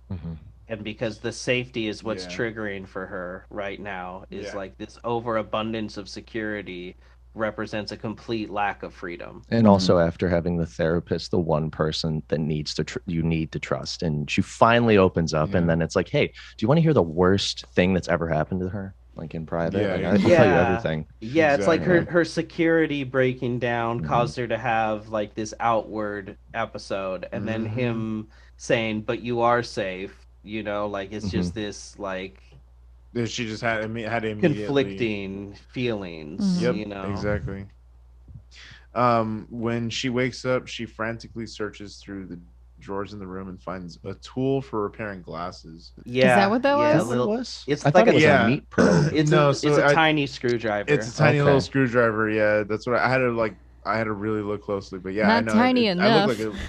Yeah, no, not yeah, tiny exactly. Tiny's Yeah. relative, but you know, Yeah, Yeah, it was totally. like 2 or 3 inches long. yeah, it's fucking huge. It's yeah, so, but that's, not like a screwdriver with a handle. No. It's yeah, like exactly. it's The like the dainty little one. one. Like you could also use it for like if you're like taking apart or putting together furniture and you have to like reach under and around something. Yeah, like an Mhm. Allen wrench. Yeah, it's exactly. just like a few inches long and kind of you twist it with your fingers rather than your whole Yeah. wrist. Yep, and she finds that tool and swallows it whole. Lue wakes to Hunter choking, and I she's feel so rushed bad to for the this guy. hospital. And you see it bulging in her Yeah. neck too. Yeah. Oh God, I didn't know that. Yeah, you can see Yeah, it you from can straight see down. like the shape of Oh. it. Like it Sorry.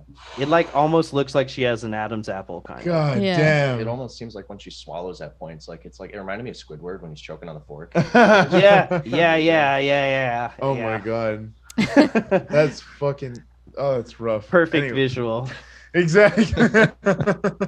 Most indie films can Um, be tied into SpongeBob. SpongeBob. In some way. Yeah.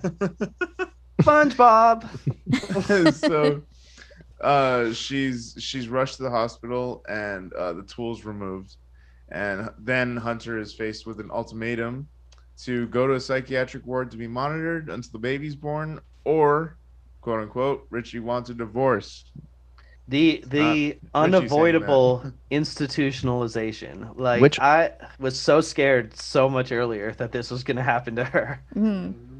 Yeah. Also, when the divorce got brought up, he wouldn't say it, and the fact that his father had to be like, also, if you don't do it, Richie's going to divorce you. So it didn't even seem like it was his choice. It was just he's like, being no, commanded. Yeah. Mhm. And this is We're taking- like a callback to like when they brought Lue in, he was like, Hunter was like, what the fuck? Who is this guy? She wouldn't even shake his hand. And Richie's explaining what Lue is there for. And he stops in the middle. He's like, you know what? This wasn't my idea. Mom, you tell her why he's here. yeah. So his 'cause she parents said are that- very, Yeah, apparently he took care of their grandmother, or Richie's grandmother. Yeah. yeah. before Yeah, she was which sick. which kind of sets the precedent of like, will Lue's actions in a moment, like is that based on what he saw in her final days? Mhm. Yeah. Could be, yeah. Yeah, exactly. Yeah. Which I mean, but it's weird because you have that tied to it, and then what Austin had brought up earlier was that he'd already seen the horrors of war. Yeah. He and kind of the- sees his the family. effect of exactly. He sees his family and that like the effect that it's had on people who are trapped essentially in a Yeah. cage. I think Yeah. he underestimated her to begin with. He was like, oh, rich housewife. Just has exactly. this psychological problem, and then he grew Yeah. to respect her when he realized how miserable she was, and like what a sweet person she really is. So faced with this decision, she tearfully signs the admittance papers. Which will be for Yeah. 7 months, which means she's 2 months pregnant, I guess. Mhm. Yeah. This is all very much like until the baby pops out, we have to deal with this exactly. woman Keep thing this that's fucking around thing our alive. baby. This was also the first time that she's in a shot where, especially the family, but anybody is on her level. And Mhm. I paused it because I didn't believe that they were going to do that. And you have her in the middle with Richie and then his mother next to her. And I noticed even though they were all like level, she's still hunched over. Mhm. And if you At a look, she's lower still angle. just like Mhm. beneath them, Yeah. even when Mhm. they're trying to be like, look, you're at the bottom. Like, Yeah. we're come on. Mm-hmm. They're still just looking at her like she's trash. Mm-hmm. Yeah, totally. So as she's getting ready to leave, she says that she needs to go back to her room for her charger, and they tell her you're not going to need your charger, and she says, Yeah, you don't That's need my your games. phone. Well, yeah, right. Actually, the line before that was as they're walking out. Her mother-in-law says, "Give me your engagement ring and your watch. You're right. not going to need those." Yeah. And then she's like, okay. And then she's like, "Oh, I need my phone." She's like, "You don't need your phone." And she's like, "It's my phone. I'm getting my phone." Yeah. So like that just made me be like, they're just waiting for the baby. They're gonna have the baby. She signed her life away, and they're just gonna leave her rot there because now they know that she doesn't have parents. 100%, because rich people pay for their problems to go away. Mhm. Yep. They will pay whatever it costs to keep her there for as long as it takes for her to actually become someone who cannot exist outside of an institution. Yeah. And then it's not their problem anymore. I was reading about some of the secret children of the royal family the other day, like siblings of royals that we're well aware of that That's we've fucking never heard crazy. of because they had intellectual disabilities. Would they or, happen to be Germans? not German, but just a little divergent in one way or another, and we've never heard of them because they're an embarrassment, and they lived full lives in private because fucked up. they can't be shown publicly. She goes back into the room to get her charger. She lays down on the bed for a second, and she In the fetal position. Isn't this where Louis comes in? He comes in and he sees her and he's like, "Oh, you pathetic little doll of a woman." Yeah, this is where he empathizes with her. Yeah, I wrote that the way he looks at her, I had to I kind of made a scenario in my head of him leaving Damascus, and I kind of pictured that this was his way of paying it forward, because he looks at her like he sees himself. He has this pity, but it's a respect pity, and I could just imagine his father or a family member being like, "You need to leave," and helps him escape because she knows she's gonna die there. And that's very real in a lot of refugee situations like that, where it is just we'll stay here and they'll waste their time, and you'll be able to get away. And it's as your parent, as your relative, as your caretaker, it's that's the best I can do for you, maybe. Yeah, I'll buy you some time. Even the way she escapes is very much like a pet would escape, because I'm pretty sure he opens the back door, leaves it open, and then she runs out just into the backyard through the woods, and then she just is bolting, but not knowing where she's going, and just kind of literally she runs just out a there with lost what she got animal. in her pockets. Yeah. Yeah, and then he goes and stages the bathroom for her. Yep. She calls Richie, and at first he's sweetly pleading with her to come back because she ends up at a motel. Yes. Yeah. And before walking in the motel, actually, she reaches down and grabs a clump of dirt out of the side of the building. She gets dinner for later. Dinner. It's take in, not take out. God damn it. Wow, is this dirt or is it DiGiorno? It's what's it called? Dirt cake. It's Oreo cookie crumble. Yeah, it has to be something like that. I would hope so. It's that good motel dirt. Upstate New York dirt. Pesticide free. And when he pleads to her to come back, she refuses. He's like, I miss you. And again, he's like, remember all the good times? I won't specify, but remember them? Exactly. And she says, I miss you too. Yeah. Yeah. And I noticed that he got out of the car and away from his dad to beg her. Yeah, to make the call, yeah. Because he needed to try that alone without his criticism. dad wouldn't respect that. Yeah. Yeah, exactly. So when she refuses, he threatens to find her. Yeah, he said, I will hunt you down, you ungrateful cunt. But right before he says that, she's basically trying to break up with him and saying it, and she kind of just gives her whole speech through him interjecting with just she's like, well, Richie, I still do love you and everything. And he's like, you can't do anything. You're stupid. You're not capable of anything. What are you going to do? You're going to just die out there on your own. He's just hella saying, you're nothing without me. When this was happening, I put he's drenched in red lighting because he goes around to the back of the car. Yeah. Yeah. Which again, boom.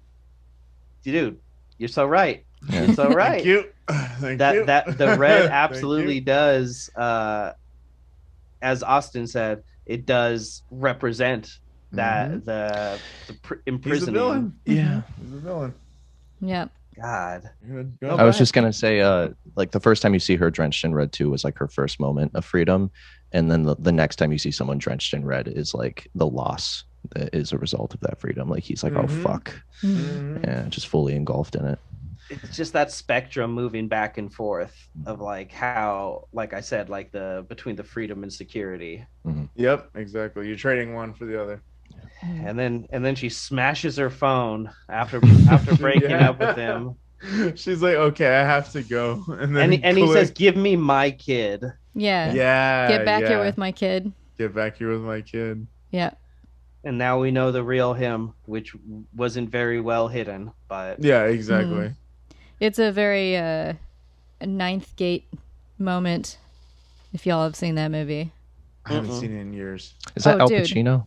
It's Johnny Depp. or isn't it? Ninth Gate. That's not the one I mean. What the fuck is it called? Maybe Yeah, it Ninth is. Gate is It's Johnny the Depp. one where Johnny Depp is an astronaut and he goes around the dark side of the moon I think that is the one. and Yeah. loses Yeah. contact, and he comes back, and he and all his fellow astronauts are acting very strangely. And his wife is Charlize Theron, I think. And he gets her pregnant, and then he's like clearly not himself, and she's like, maybe I should not have this baby, and he's like, give me that. That in there is mine, and he's like acting like an otherworldly sort of entity. Exactly. Add it to the pregnancy movie playlist. Yeah, it's a spooky one. Like specifically the way he talks about what's inside her. He's like, I need that. After she hangs up with Richie, she then proceeds to live her best life. Eating the dirt she picked up from the outside of the motel she's staying at before going to bed. It's a very childlike moment. She's like watching TV and she has the dirt on Grazing. the blanket of the bed, and she's just like grazing on it. Yeah. Yeah. Like it's popcorn. Like it's like, yeah. Yeah, yep. And then when snacking. she's done, she just pours it all on the floor. just wipes it off. Because she can. Exactly. She's on vacation. Yeah. Yeah. And then she wakes up to someone pounding on the door, which is very alarming. Yeah, And I she was has very dirt on her scared. face. Super fucking scared. But it's she tried. Isn't it Yeah, like it's a very like a aggressive housekeeper? housekeeper. Yeah, Aren't they I was always? like- Aren't they always? It was good If I don't- foreshadowing if for I when don't she make saw the that dirt. bed, someone Yep. is gonna die. Yeah, she's like, let me the fuck in there. I gotta change your goddamn towels. Exactly. The next morning, she tries to call her mom for a place to stay, but she's told there's no room here since her sister is already staying there with her new baby. Yeah. So it's a very like, she's like, you're always welcome, honey. Or she calls her doll. But then Yeah, she immediately is like, you can't come over. Except ever. Yeah. Like, you just go back to not calling me. It's too crowded. Exactly. Yeah. Like No you get room this, at the inn. you get the sense that even with like their wealth and power and resources, she's just banking on like, he literally won't remember my maiden name to be able to like look up where my mom lives. Like, Which is fair. she like they just when she was talking to the therapist, she said that the therapist asked him like really good questions, like, does your mom feel badly about you because of where you come from? And she was like, no, she treats me like normal, which is not true. And she was like, did your mom ever think about terminating the pregnancy? She's like, no, I mean, we're we're a religious family, so she would never think about she it. says she's like a That's such a good right-wing question. fundamentalist. Yeah. Religious nut. Yeah. So it's like, Yeah. of course she wouldn't abort you, but she hates you. Yeah. So she, Yeah. like she's been in a bit of denial about this, but like it's very clear that her mom would prefer she not exist, and there's a solution for that she's not willing to. Yeah, I don't think we actually covered the she goes into detail about the assault and how it happened. Yeah, she does say that. Oh, she Yeah. did. Yeah. Yeah, She knows all the it's not details. terribly. Yeah, it's not terribly important. But what is important is that she's holding on to all of the details very closely. I think her it's interesting that her mother told her the details. So I have 5 siblings, 6 kids total. My 2 oldest brothers are twins. They have their own father. The brother below them has his own father, and then me, my brother who's just older than me, and my sister all share our same father, right? And so, yeah, we're all half siblings, but it's funny. I've known people who say like my half brother, my half sister, and like that doesn't really register to me. But just in terms of like sort of the conception story, like my sister, my mom, and my dad were broken up for like over a year, and then they got together on Valentine's Day and hooked up. And she knows that that's the exact day that my sister was conceived because of that. Yeah. You know, so like there are kind of these elements of like you tell your kids like the cutesy story behind, you know, quote, where they came from. Yeah. Yeah. But it just seems like this corruption of it where she's just probably Yeah. constantly like, you wouldn't be here if it wasn't for that man following me home, and like, you know, Yeah. just Yeah, also, like, it could be like, because when she pulls out a photo of it, it almost looks like a newspaper clipping of the mugshot. it So, is. yeah, it could be like that, like, her mother just doesn't talk to her, because on the phone, I wrote down the way she snaps. It reminded me a lot of Saint Maud, like at the end when she's in the bed and she becomes like possessed and her face like switches sharp.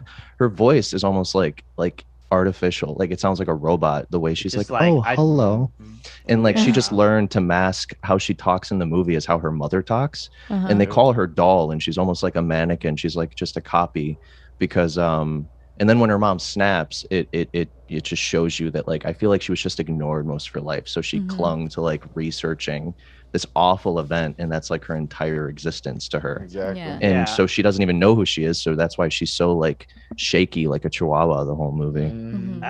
At one point when she shows the picture, I don't think it's the first time. I think there's another point where she shows the picture. But when she shows the picture the second time, you can see that there's writing around it and not the like type writing. So it is from a newspaper, and underneath Yeah. it says 3 area women. So he did not just have God. one victim, but 3. Yeah. So I he didn't Yeah, notice was- that. Yeah, which it's gonna kind of be explained through the dialogue coming up.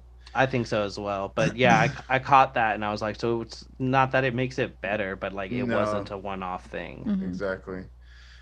With nowhere left to turn, she goes to William Irwin's house, her real father, and sees that he's built an entirely new The life for himself. unsettling, like I thought she walked in on a birthday party for her sister's kid and everyone was just ignoring her. Yeah, that's what I thought at Yeah. first. Like, you don't know that she's going to go to his house. Yeah, Yeah, she just exactly. walks in and she's such a stranger, and I was like, wow, she's a stranger in her own mother's home. But Yeah. then you come to realize what's happening. She opens the cake box and the cake says, "Happy birthday, Irwin." Yeah, Which is already gives you. Another layer of confusing, because, like, I don't know how the way she talks about her father, I got the impression that she did know him and that they had interacted. So this was a startling scene for me. I feel like it could have just been years of like not knowing, and also if she was like neglected to that extent by her mother, who was Yeah. very religious, so her mother had her and just hated it, but Yeah. knew she had to for God, that she could have had like what's it called? It's like maladapted fantasies where Yeah, like sort she's of just staring daydreams. at this newspaper all day, making this life up in her head. Mm-hmm. There's a really good short on Adult Swim by Jack Stauber called Opal, and it reminded me of that a lot. It's like 10 minutes long, and it's the same kind of story. Is it like a stop motion? Yes, it's claymation. I've seen that. It's fucking Yeah, unhinged. that's exact. It reminds me so much of her. as y'all a should character. watch Opal. Opal is crazy. HBO Max. Please watch Yeah. Opal. Well, I know what I'm doing after this. It's very Exactly. trippy. 10 minutes. Yeah. It's perfect. She kind of like startles him into a corner Yeah. and like tells him he's trying to like awkwardly explain to his daughter that she needs to leave. Yeah. But, He doesn't not know to- who she not is to at Hunter. first. Yeah, not to Hunter, but I'm talking to his new daughter. He's trying to like tell her like, His oh, like 5 sweetie. or 6-year-old daughter. Yeah, it's 5 or 6 He year old. doesn't he doesn't know who she is, and then she's like, who invited you to the party? And she's like, Yeah. my mom, and she says right. the first and last name, and he remembers the She's first like, and last name of I'm Joy's daughter or something like that. yeah, and he's like, oh, that's one of the people I raped. Oops. Yeah, exactly. and you get this sense that like in this new life, like he is a good father and husband. Like it does feel like a warm, like loving home. Yeah. And then she says that, and the wife's like, you never mentioned her, and he's like, oh, He we really went to high school stutters. together. Yeah. Like he is not having a good time coming up with a lie, and 'Cause he he's gets them terrified. out. Watch that Yeah. motherfucker squirm. Yeah, Oh, he gets dude. them out. This is my favorite line of the whole movie. He hasn't gotten all of his he's gotten his daughter to leave the room, but he hasn't gotten his wife to leave yet. His wife, yeah. And Hunter's just standing there, and she's like a bomb about to go off in his life, and he's looking deep in her eyes, and he's like, so what do you want? Soda? Punch? Yeah. So good. And her response is the best because it's like the whole movie summed up. She's like, I haven't decided yet. I Yeah. believe that's when she says it. Yeah. It's amazing. I have So one good. so small nitpick, and it's in this scene. Oh, It's the only thing in this movie that it's so obscure. So this whole scene, I wrote the tension of the birthday party has like a Full House meets Hard Candy crossover feeling to it. And Fair. so when she walks in there and he's like, she's probing him, and she tells him who she is. He's trying to like kind of get his wife and his daughter out of the room, and her daughter goes, can I show her in my room? Can we play? And he's like, no, it's past your bedtime. So I'm assuming that it's his daughter's birthday, and it's like it's like as bright as 4 p.m. outside. Yeah, amazing. So I'm like, okay, maybe he's just nervous, and the wife will say something. And the wife is like, yeah, you're right. You should get ready for bed. And then like right after that, another woman comes in and says, where are the burgers? We're famished. And I'm like, how are you not going to feed your own daughter on her birthday? He says to her, he says, go play with your friends. Yeah. That's what he tells her to do. He says, Okay. go play with your I friends. could have swore he They said did he'd go to discuss bed the bedtime. too. Yeah, but, Yeah, they but did it say is something about go to bed. but it is his birthday. Okay. Yeah, because it says Irwin on the cake, but he says like, So he says, why don't you go play with your friends? And then she's like, Okay. you need to go to the store and get more burgers. Okay. You were supposed to already All right. go. Yeah. And then as they're having this confrontation, someone else comes in and is like, what's up with those burgers? He's like, yeah, daddy. Okay, this makes so much more sense. I'm like, this is Yeah, What? I think Yeah, because it's his birthday, they're like, gonna send her to bed hella Yeah. early Ah, so that yeah, they can so have the grown-ups can That start makes sense. grilling and doing all that That shit. makes more sense. Yeah. Yeah, It like is that, still, like you like, feed the 2 kids p.m. outside. first so that So- you can get them out of the way. Here she is Exactly. again, Hunter, destroyer of men's birthdays. That's so funny. I love a good pedal motif.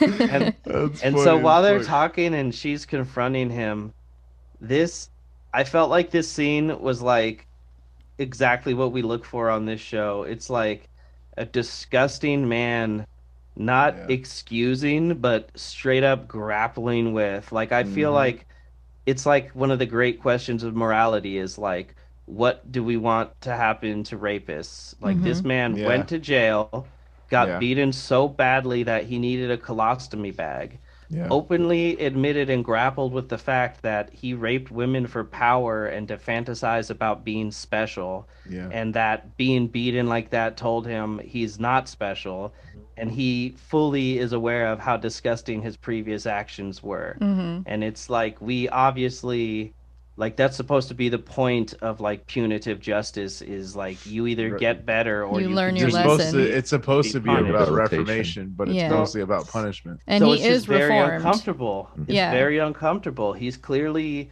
has a good life with them, but he clearly also never told them that he raped 3 women and Right. that he had a child because of that. Like, it's like, and obviously that damns him even more. That it's like, you're not even being like fully truthful, but it just is like, at what point would we finally say like, this guy is reformed and deserves to like reintegrate into society? Because it's, you Yeah, Right. know, like, exactly. But like, if he had been honest with his wife, he probably wouldn't be with her Have or a have wife. a He wouldn't kid. have a wife. So exactly. And he cut and some it's like, corners. And it's like you deserve the stigma and the punishment, but like, do you really deserve to like never ever have a chance at happiness again if you are a person who actually grows from being punished? Because obviously there are people who get out and do it again and do it again and do it again, and there are people like, Yeah. the Golden State Killer and shit like that. Yeah. So it's just like, this where's the scene- line? This It's is very uncomfortable. reminiscent of I don't know if you guys have seen the movie Una with No, I haven't yet. Christina, I almost said Christina Yang. That's her character name. Sandra Oh. Is that what I'm no. thinking of? It is. I'm blanking on the name because she has the same. It's Rooney Mara. Rooney Mara and Ben Mendelsohn, and he was a pedophile that had a very long relationship with her as a child, and then as an adult, she comes to his house while he's having a party, and they have a very similar exchange, and he's like, "She might ruin my life right now, because everyone's here. She could make an announcement," and she does go to his kid's room and hangs out with his daughter for a while, and like makes a decision about less about ruining his life, but whether to ruin About hers. his daughter's life. Yeah. Which And I is- feel like that's what she has to do here too. Yeah. Yeah, exactly. Like I put that the conversation leads to her asking him if she's anything like him. And being so scared of the answer. Yeah, Yeah, which is exactly. interesting because he has no idea what she's He doesn't talking know her. about. He doesn't know her. Yeah. But it is interesting that he replies with, "No, you're not. None of this is your fault."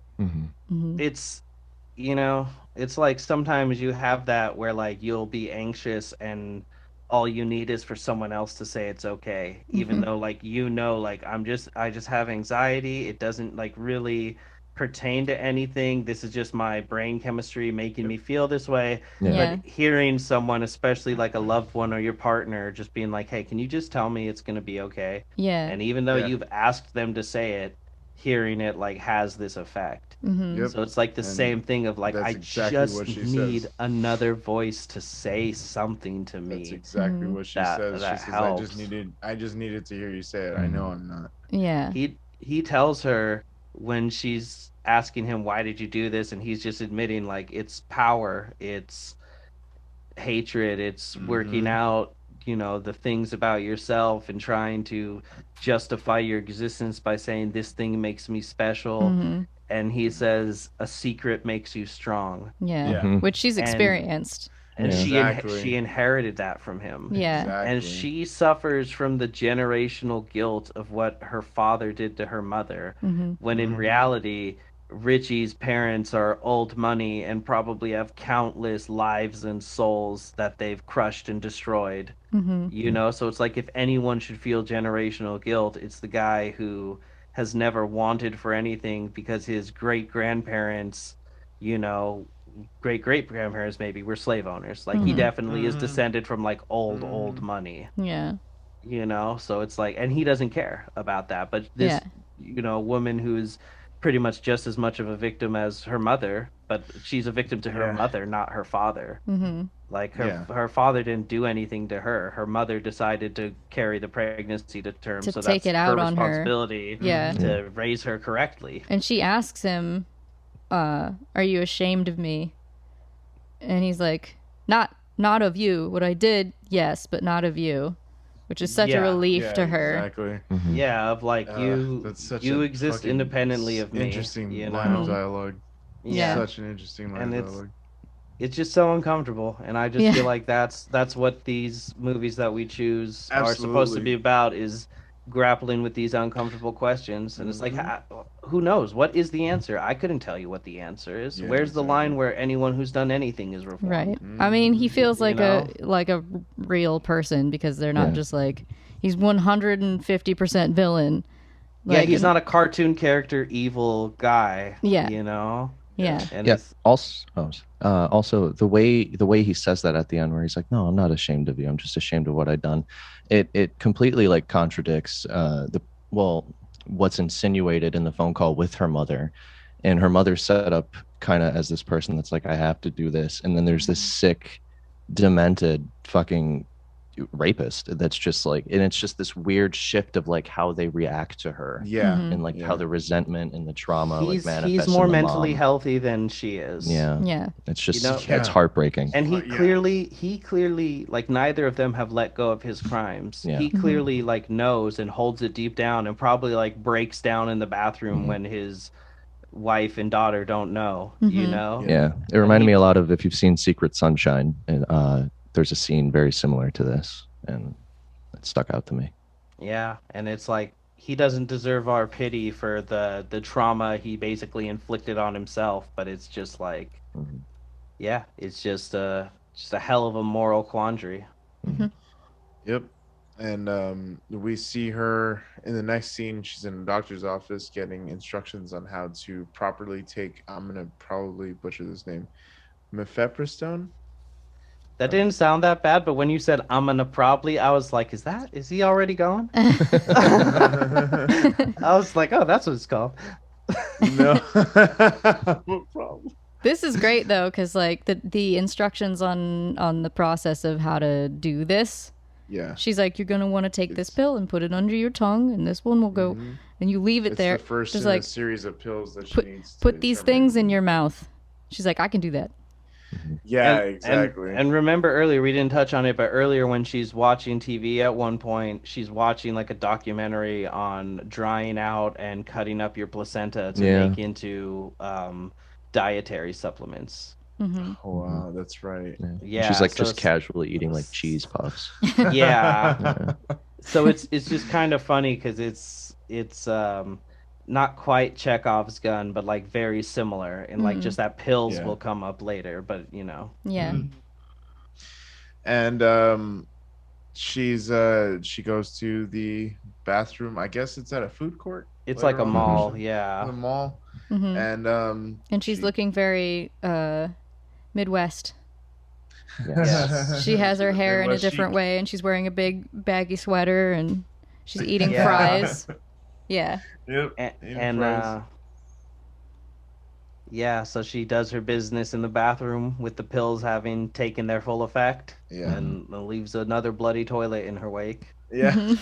I did notice that instead of rushing to clean it like she did the first time with the thumbtack, she kind of just like leaned against the wall and sat with it. You don't actually see her like, I mean, I'm sure she does, but you don't see her. She marinates in it. And I was kind of wondering if someone was gonna like find it.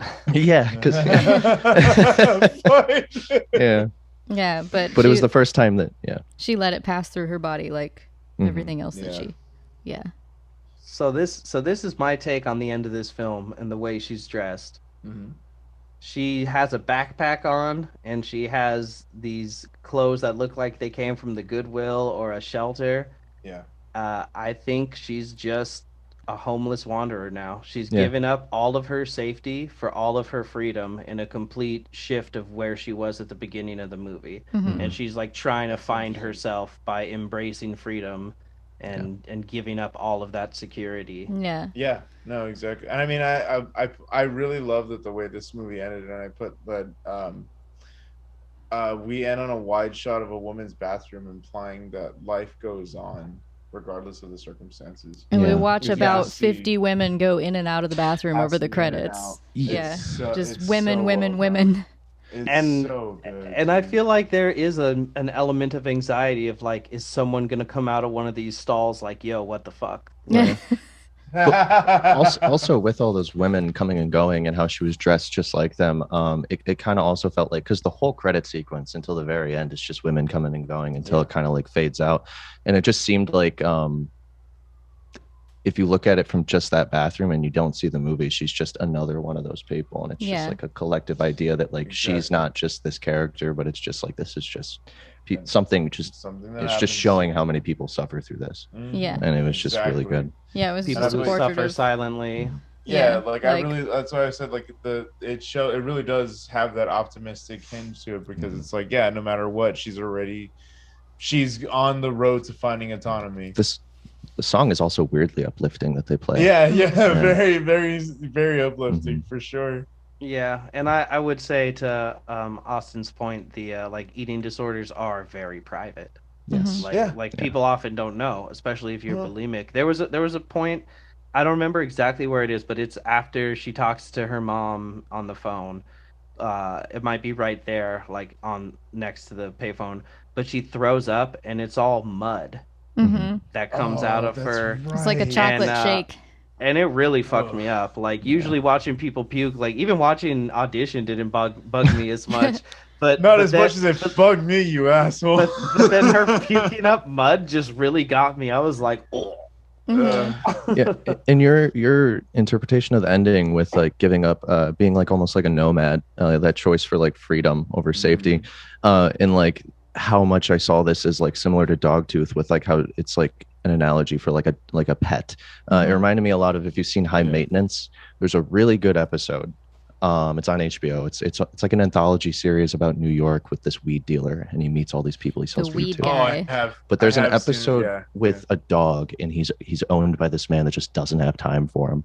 And there's a moment at the end where he escapes, and he kind of like sees the sitter that he paid, and he's like, I can go to you, but I'm going to go back to that life of being caged.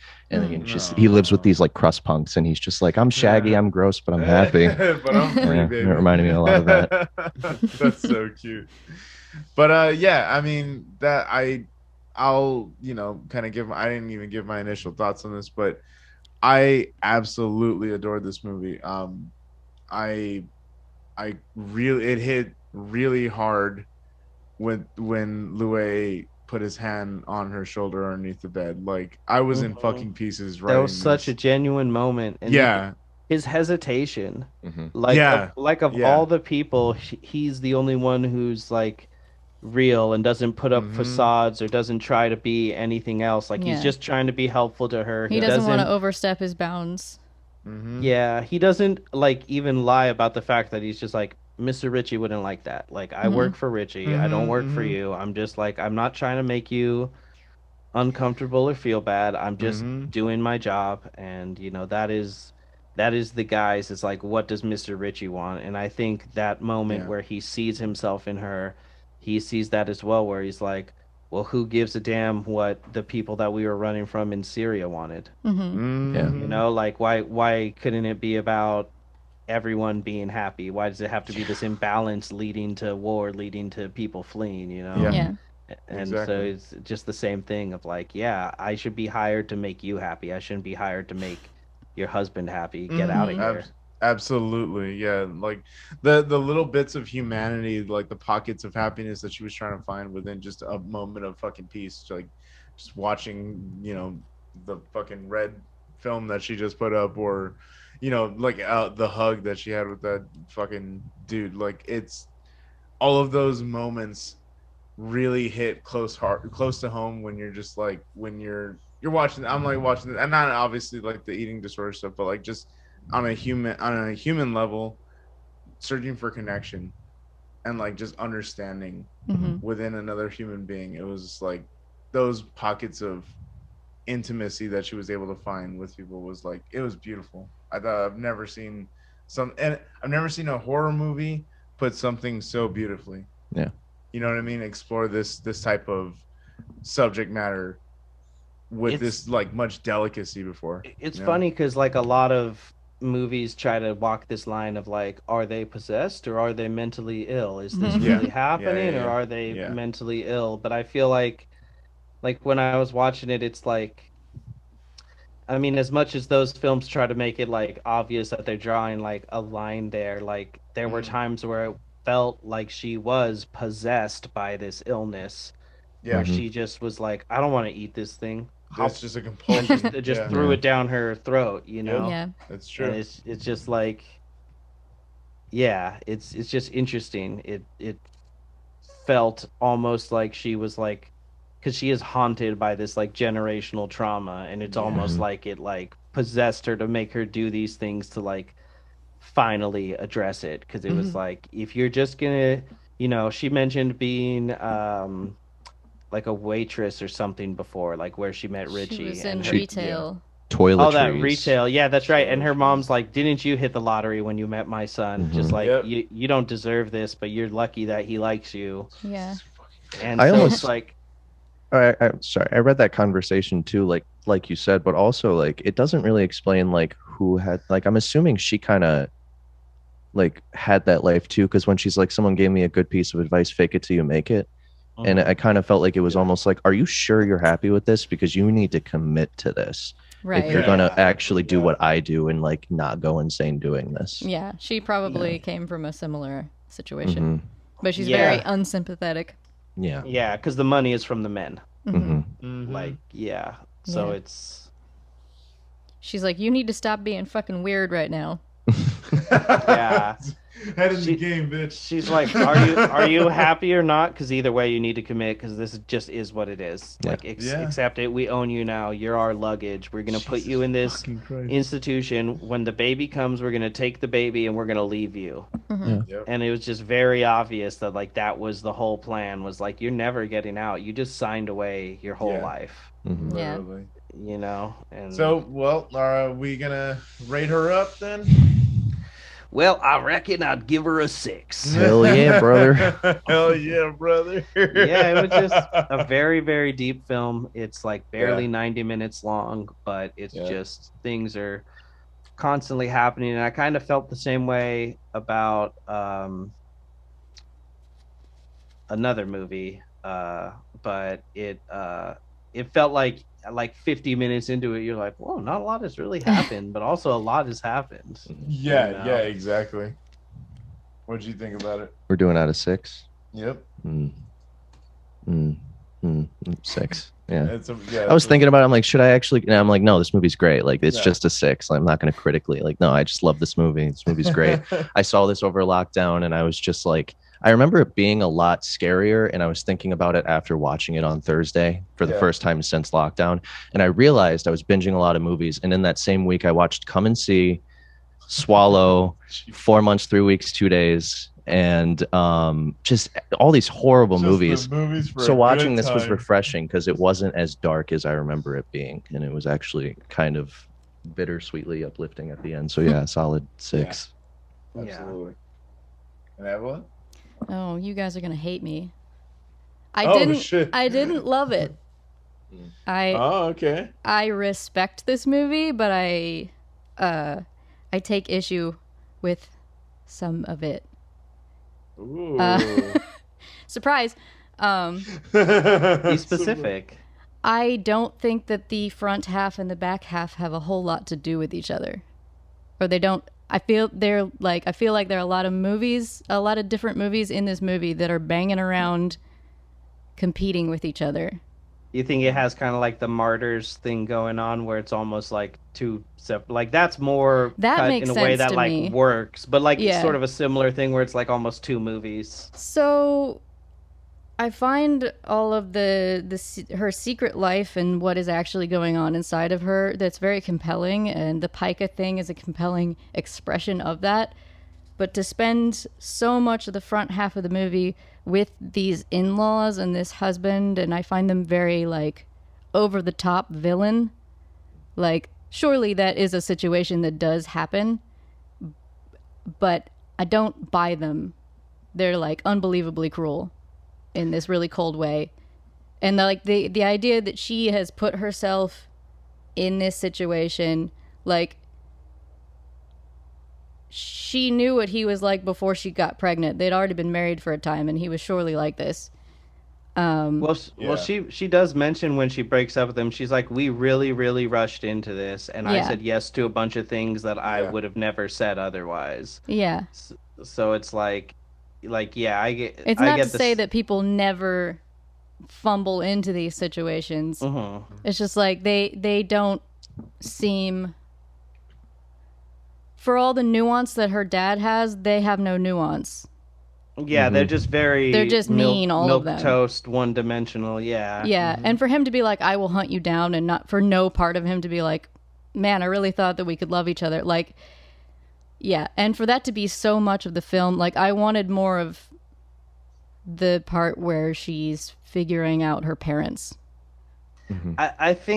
I think you're right, and I think what they could have done is done more to set up this pattern of the like emotional psychological abuse, because we do see some things in the ways that he like bullies and controls her, but it's like not quite extreme enough. Like, yeah, if we would have had a moment before that blow up, like we have the shirt thing, but that's still kind of like you're building in the intensity. Like he doesn't necessarily, and I definitely don't like necessarily want to see someone like hit somebody like that, you know what I mean? But just like more cracks in the facade. Yeah. Or before we get there. Yeah. Or even like without showing it, Richie's mom brings up like a couple times, like stories about his like being a baby, and they could do it that way where like his father could like kind of throw a fit about something and he walk away, and the mom's like, yeah, well, you know, when Richie like kind of like flesh out the abuse in the past without having to show it. So when he does do these things, you're just like, okay, he feels more well-rounded. Yeah, exactly. Yeah, a little more dimensional. Like bad people are bad people, but everyone has dimension. Yeah, I can see how it would be jarring with like the last half of the movie, and there's like this, like easily the worst character of the movie, her father, and you have this moment of like grounding, and you're like, oh my god, he has reformed, and then like the whole first hour is like almost like cartoon villains twirling their mustaches. Yeah, so I can understand that. I mean, it's very visually compelling and conceptually compelling, but it just seems like a distraction from, you know, I wanted more of that meat of the story. Yeah, from her past. Yeah. So I guess I would benefit with a few more minutes. You think? I guess I wanted the shift to happen sooner. Like for her to leave sooner, or for her pica issue to be less wrapped up in being, you know, a prisoner. It just seems like two different stories to me. Like, and it's like a study of misogyny in a way, but like her super controlling old money family is not, in my mind, in the same realm as a man who goes out and rapes women. It's a totally different kind of male power to me. It's two different stories. They tried to cut too wide of a... Yeah, and you run the risk of like bumping into a men are trash in a broad sense thing, which we've already talked about it as a society, and I think we need a little more on this podcast. Yeah, you know, like yes and no. But it is kind of funny to like actually have an example of a film where you're like, well, it would have been nice if the male characters had some more screen time to develop themselves. You know, like it is kind of ironic in that sense. I'm here to say that. I said what I said. That's what I can. Totally. I'm here. I bring that to the table.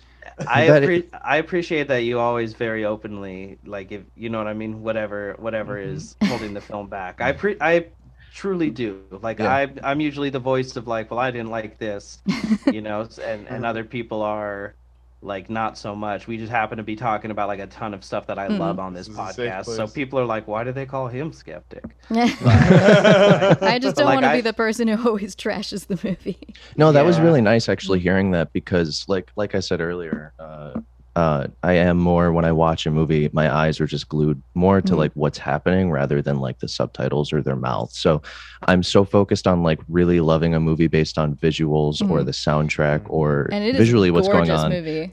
That I never even really factored in how kind of like boomerang cartoon they kind of are in comparison to the father, with like the evilness of them. Very like wacky almost, and like cartoonish. So for sure, that was actually a good point. Designed world, that part of the movie. I mean, I don't dislike the movie. I just feel like there are different. It could be divided into, like, you could make different movies out of this movie. All the pieces of it are very compelling. I just don't know that they all fit together in something that is like flawlessly cohesive. So I think I'd give it a 4 out of 6. Okay. Interesting. I mean, there you have it. I mean, I think I haven't even rated it yet, but like I said, I really appreciated the look at like the search for intimacy for that this character was taking us on. So that alone is gonna bump this up. But I mean, yeah, visuals are what also captivate me in a movie. So yeah, it was going up there on a 6. So we got a firm 664, baby. 6664. Yeah. Now, how do we make them say 6969? So before we close out the episode, my just question around this movie is there a food that disgusts you? That's a good one. There's a lot for me, bro. Yeah, I was gonna say we got. If it grows in the ground on my plate, it shall not be found. It's a good question. There's so many. I hate there was like a big thing in like the 50s and the 40s where they would take like meat products and like vegetables and then put it in like clear gelatin. So it'd be like, yeah, I can't think of the term for it, but it's just it's just putting like a dinner in a Jello mold. Yeah, there's a lot of old advertisements for it, but like what I've eaten, I can't get down with beets. Yeah, I can't. I could see They that. just taste like dirt. Like dirt. And then they just stain your whole clothes and everything. It's just not a fun time. Yeah, that's true. They stain like a motherfucker. I don't know. I've been explaining this over here. I'm not fussy about food or textures, tastes, smells. I don't care. If you put it in front of me, it's going down. I've been on tour and like been with people, and we like go somewhere to get some food, and I've seen like Danny like look over at someone else's plate and be like, "What is that?" And they're like, "Do you want a bite?" And he's like, "Yeah," and just takes a bite. And I'm like, "Bro, what is that? Let me take a bite. Get the fuck out of here. I need a whole list of ingredients. I need some time to think about it. Like, I can't be getting down like that. I needed 3 business days to process it. Yeah, I swear to God, it like lives in my head rent free. Just what is that? What? I don't know. Like maybe I don't know. I think tapioca and boba are pretty gross. That's a texture thing. Just like but boba isn't though. I think for me it's mostly texture as well. Like I can eat broccoli, and it's like one of the few like vegetables I can't eat, and thank God because it's like so nutritious. But the like leaves are easy for me, but the stalk, if they're like crunchy, it just I don't know, I don't like it. But I can suffer through it. Yeah. On that one. I don't think my elders ever believed me, but broccoli actually makes my stomach hurt. Interesting. They're like, eat it. And you're like, this thing is known for like giving you gas. Like that makes sense that it would make my tiny stomach hurt. Yeah. I'm like, I really don't want to do this right now. And they're like, of course not. You would say that. One last thing. I retract the beet statement. I was trying to think quickly. The worst thing I have honestly ever eaten. Octopus slaps. I love octopus. Yep. I love squid. Amen. I accidentally ordered octopus salad, which I love. I love it so much. It's my favorite. They put the seaweed salad and they mix it with the octopus. I ordered baby octopus salad at a place, not knowing. And they give you like the whole little Finding Nemo baby and they pan fry them. And they plated it in front of me, and I just heard "In the Arms of an Angel" by Sarah McLachlan in front of me. And I tried because I didn't want to be disrespectful and be like, I don't want to eat that. And I put it in my mouth. You could see the whole creature. It wasn't even that. It was that. It had tiny little beady eyes, I swear. Even if it didn't, I could feel them looking at me. But I put it in my mouth, and when I bit down, you said texture and made me think of it. It was like its head just exploded in my mouth. It was like biting on those cyst popping videos. Like imagine chomping down on one of those fat shoulder cysts you see on TikTok. Nom nom. I had fried octopus before I literally took off on that plane. I had fried octopus. That's so funny. It was that. Octopus is great. When their heads explode in my mouth, I'm not a fan. That's some fucking sriracha mayo to dip in it. I'll have to. I'm like tempted to say it now, but I'll have to wait till we watch a movie with a lot of vomit in it to be like, what's the worst thing you've thrown up? Because do I got an answer for that. I like how that's an if and not a when. We watch a movie with a lot of vomit in it. I have a little movie called Singapore Slings to show you. Okay, well, I'll be ready for that one. A little bit of vomit for everybody. That's what we call a little sizzle. Fucking disgusting. Oh my god. All right, y'all. Well, we are getting ready to close her out now, but you guys can find us on Instagram at The Devil's Work Pod, and on Facebook at the Devil's Work Podcast. We also have an email set up for you guys. Join the conversation. Talk some shit. don't actually talk some shit. Talk some good shit. Talk shit on me. Make fun of all my bad opinions. Not even. Nah. Oh, I know. I'm Don't so you fight dare. them. I'll fight, yeah. Call me I'll beautiful fight, exactly. or make Those fun are of Fuck me. you. fighting I love words. beats. Engagement is engagement. Just run it up. Just roast me. Yeah. But yeah, if you guys were, if you guys have your own review about another movie that we've covered or one that we're going to cover, please let us know. Write in. Like, we want to hear all, from you guys. So Yeah. that Absolutely. being said, next week, okay, and now I'm out of place for real. No. So next week is Evelyn's pick. Okay, next week is Evelyn's pick. We- And we don't have to keep up the charade. we the episode we already recorded that goes the next. pre-recorded episode. That goes on the next one. Yeah. Next week, you guys are gonna get to hear us talk about a movie called "They Look Like People." Fantastically titled. You gotta give it up to So It's so good. really high quality title. Mhm. I love it. And while he's here, I'm gonna My let God, him- I'm no! gonna let I him wish share this. his I freak wish out he did about not this. tell me this 30 minutes before we sat down to record this, because I swear to God, if you told me this just now, it would have been gold. It would have been audio gold. I had like a conniption fit over realizing what this movie was. Yeah. So, in the shortest way possible, this movie came out in 2015. I swore it came out when I was in high school, like 2010, 2011, and saw it when it came out just on a whim. It was just on the TV. I was flipping through channels, and I wasn't big into low budget movies like independent films. So it was the first one that really hooked me. And I'm like, this is amazing. Like, I love that movie. And it was on TV. So I never checked the title. I walked away. I forgot about it. Every year for 7 years, at one point, at least once or twice a year, I'm like, what is that On May goddamn 23rd, movie? every single Every year. year. I'm going on YouTube. I'm going on Google. I'm going on Reddit. And I'm like, what's the movie with a guy duct taped? And they're like, you got to be way more specific than that, buddy. And I'm like, I don't remember. And I'm sitting there and I'm like, oh, he's like, yeah, we recorded, already. And I'm like, oh, what's the movie? And he's like, They Look Like People. And I'm like, no. And I grab my phone. I'm like, why do I know that? And I look it up, and it was the first picture, the duct tape. And I swear to God, I was like, I sounded like a K-pop stan. I was just like screeching. I had the fan cam on. I was just going all in. I was doing jumping jacks. I'm so happy for you. It's great. Exactly. That's Oh. genuinely a good feeling. That's so funny. That's how I got into JoJo, which is all the figures behind me are mostly from JoJo.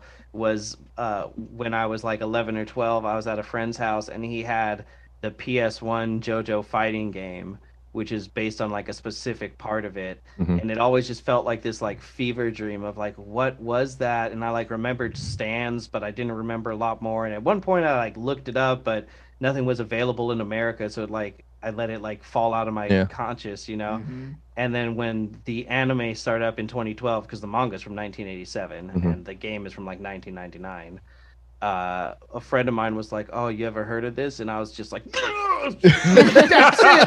That's the thing! That's the one! So it's like this thing has just owned my brain since like the early 2000s. And I'm glad everyone's got a release, man. I remember when...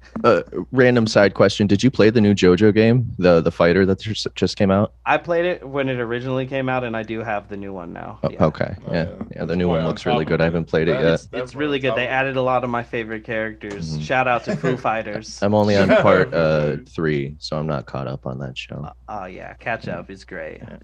All right, you guys. Let's get out of here before. Let's get out of here and wrap yes. this up. This is We're off Midwestern mic goodbying conversation. again. We'll see you guys at the after party.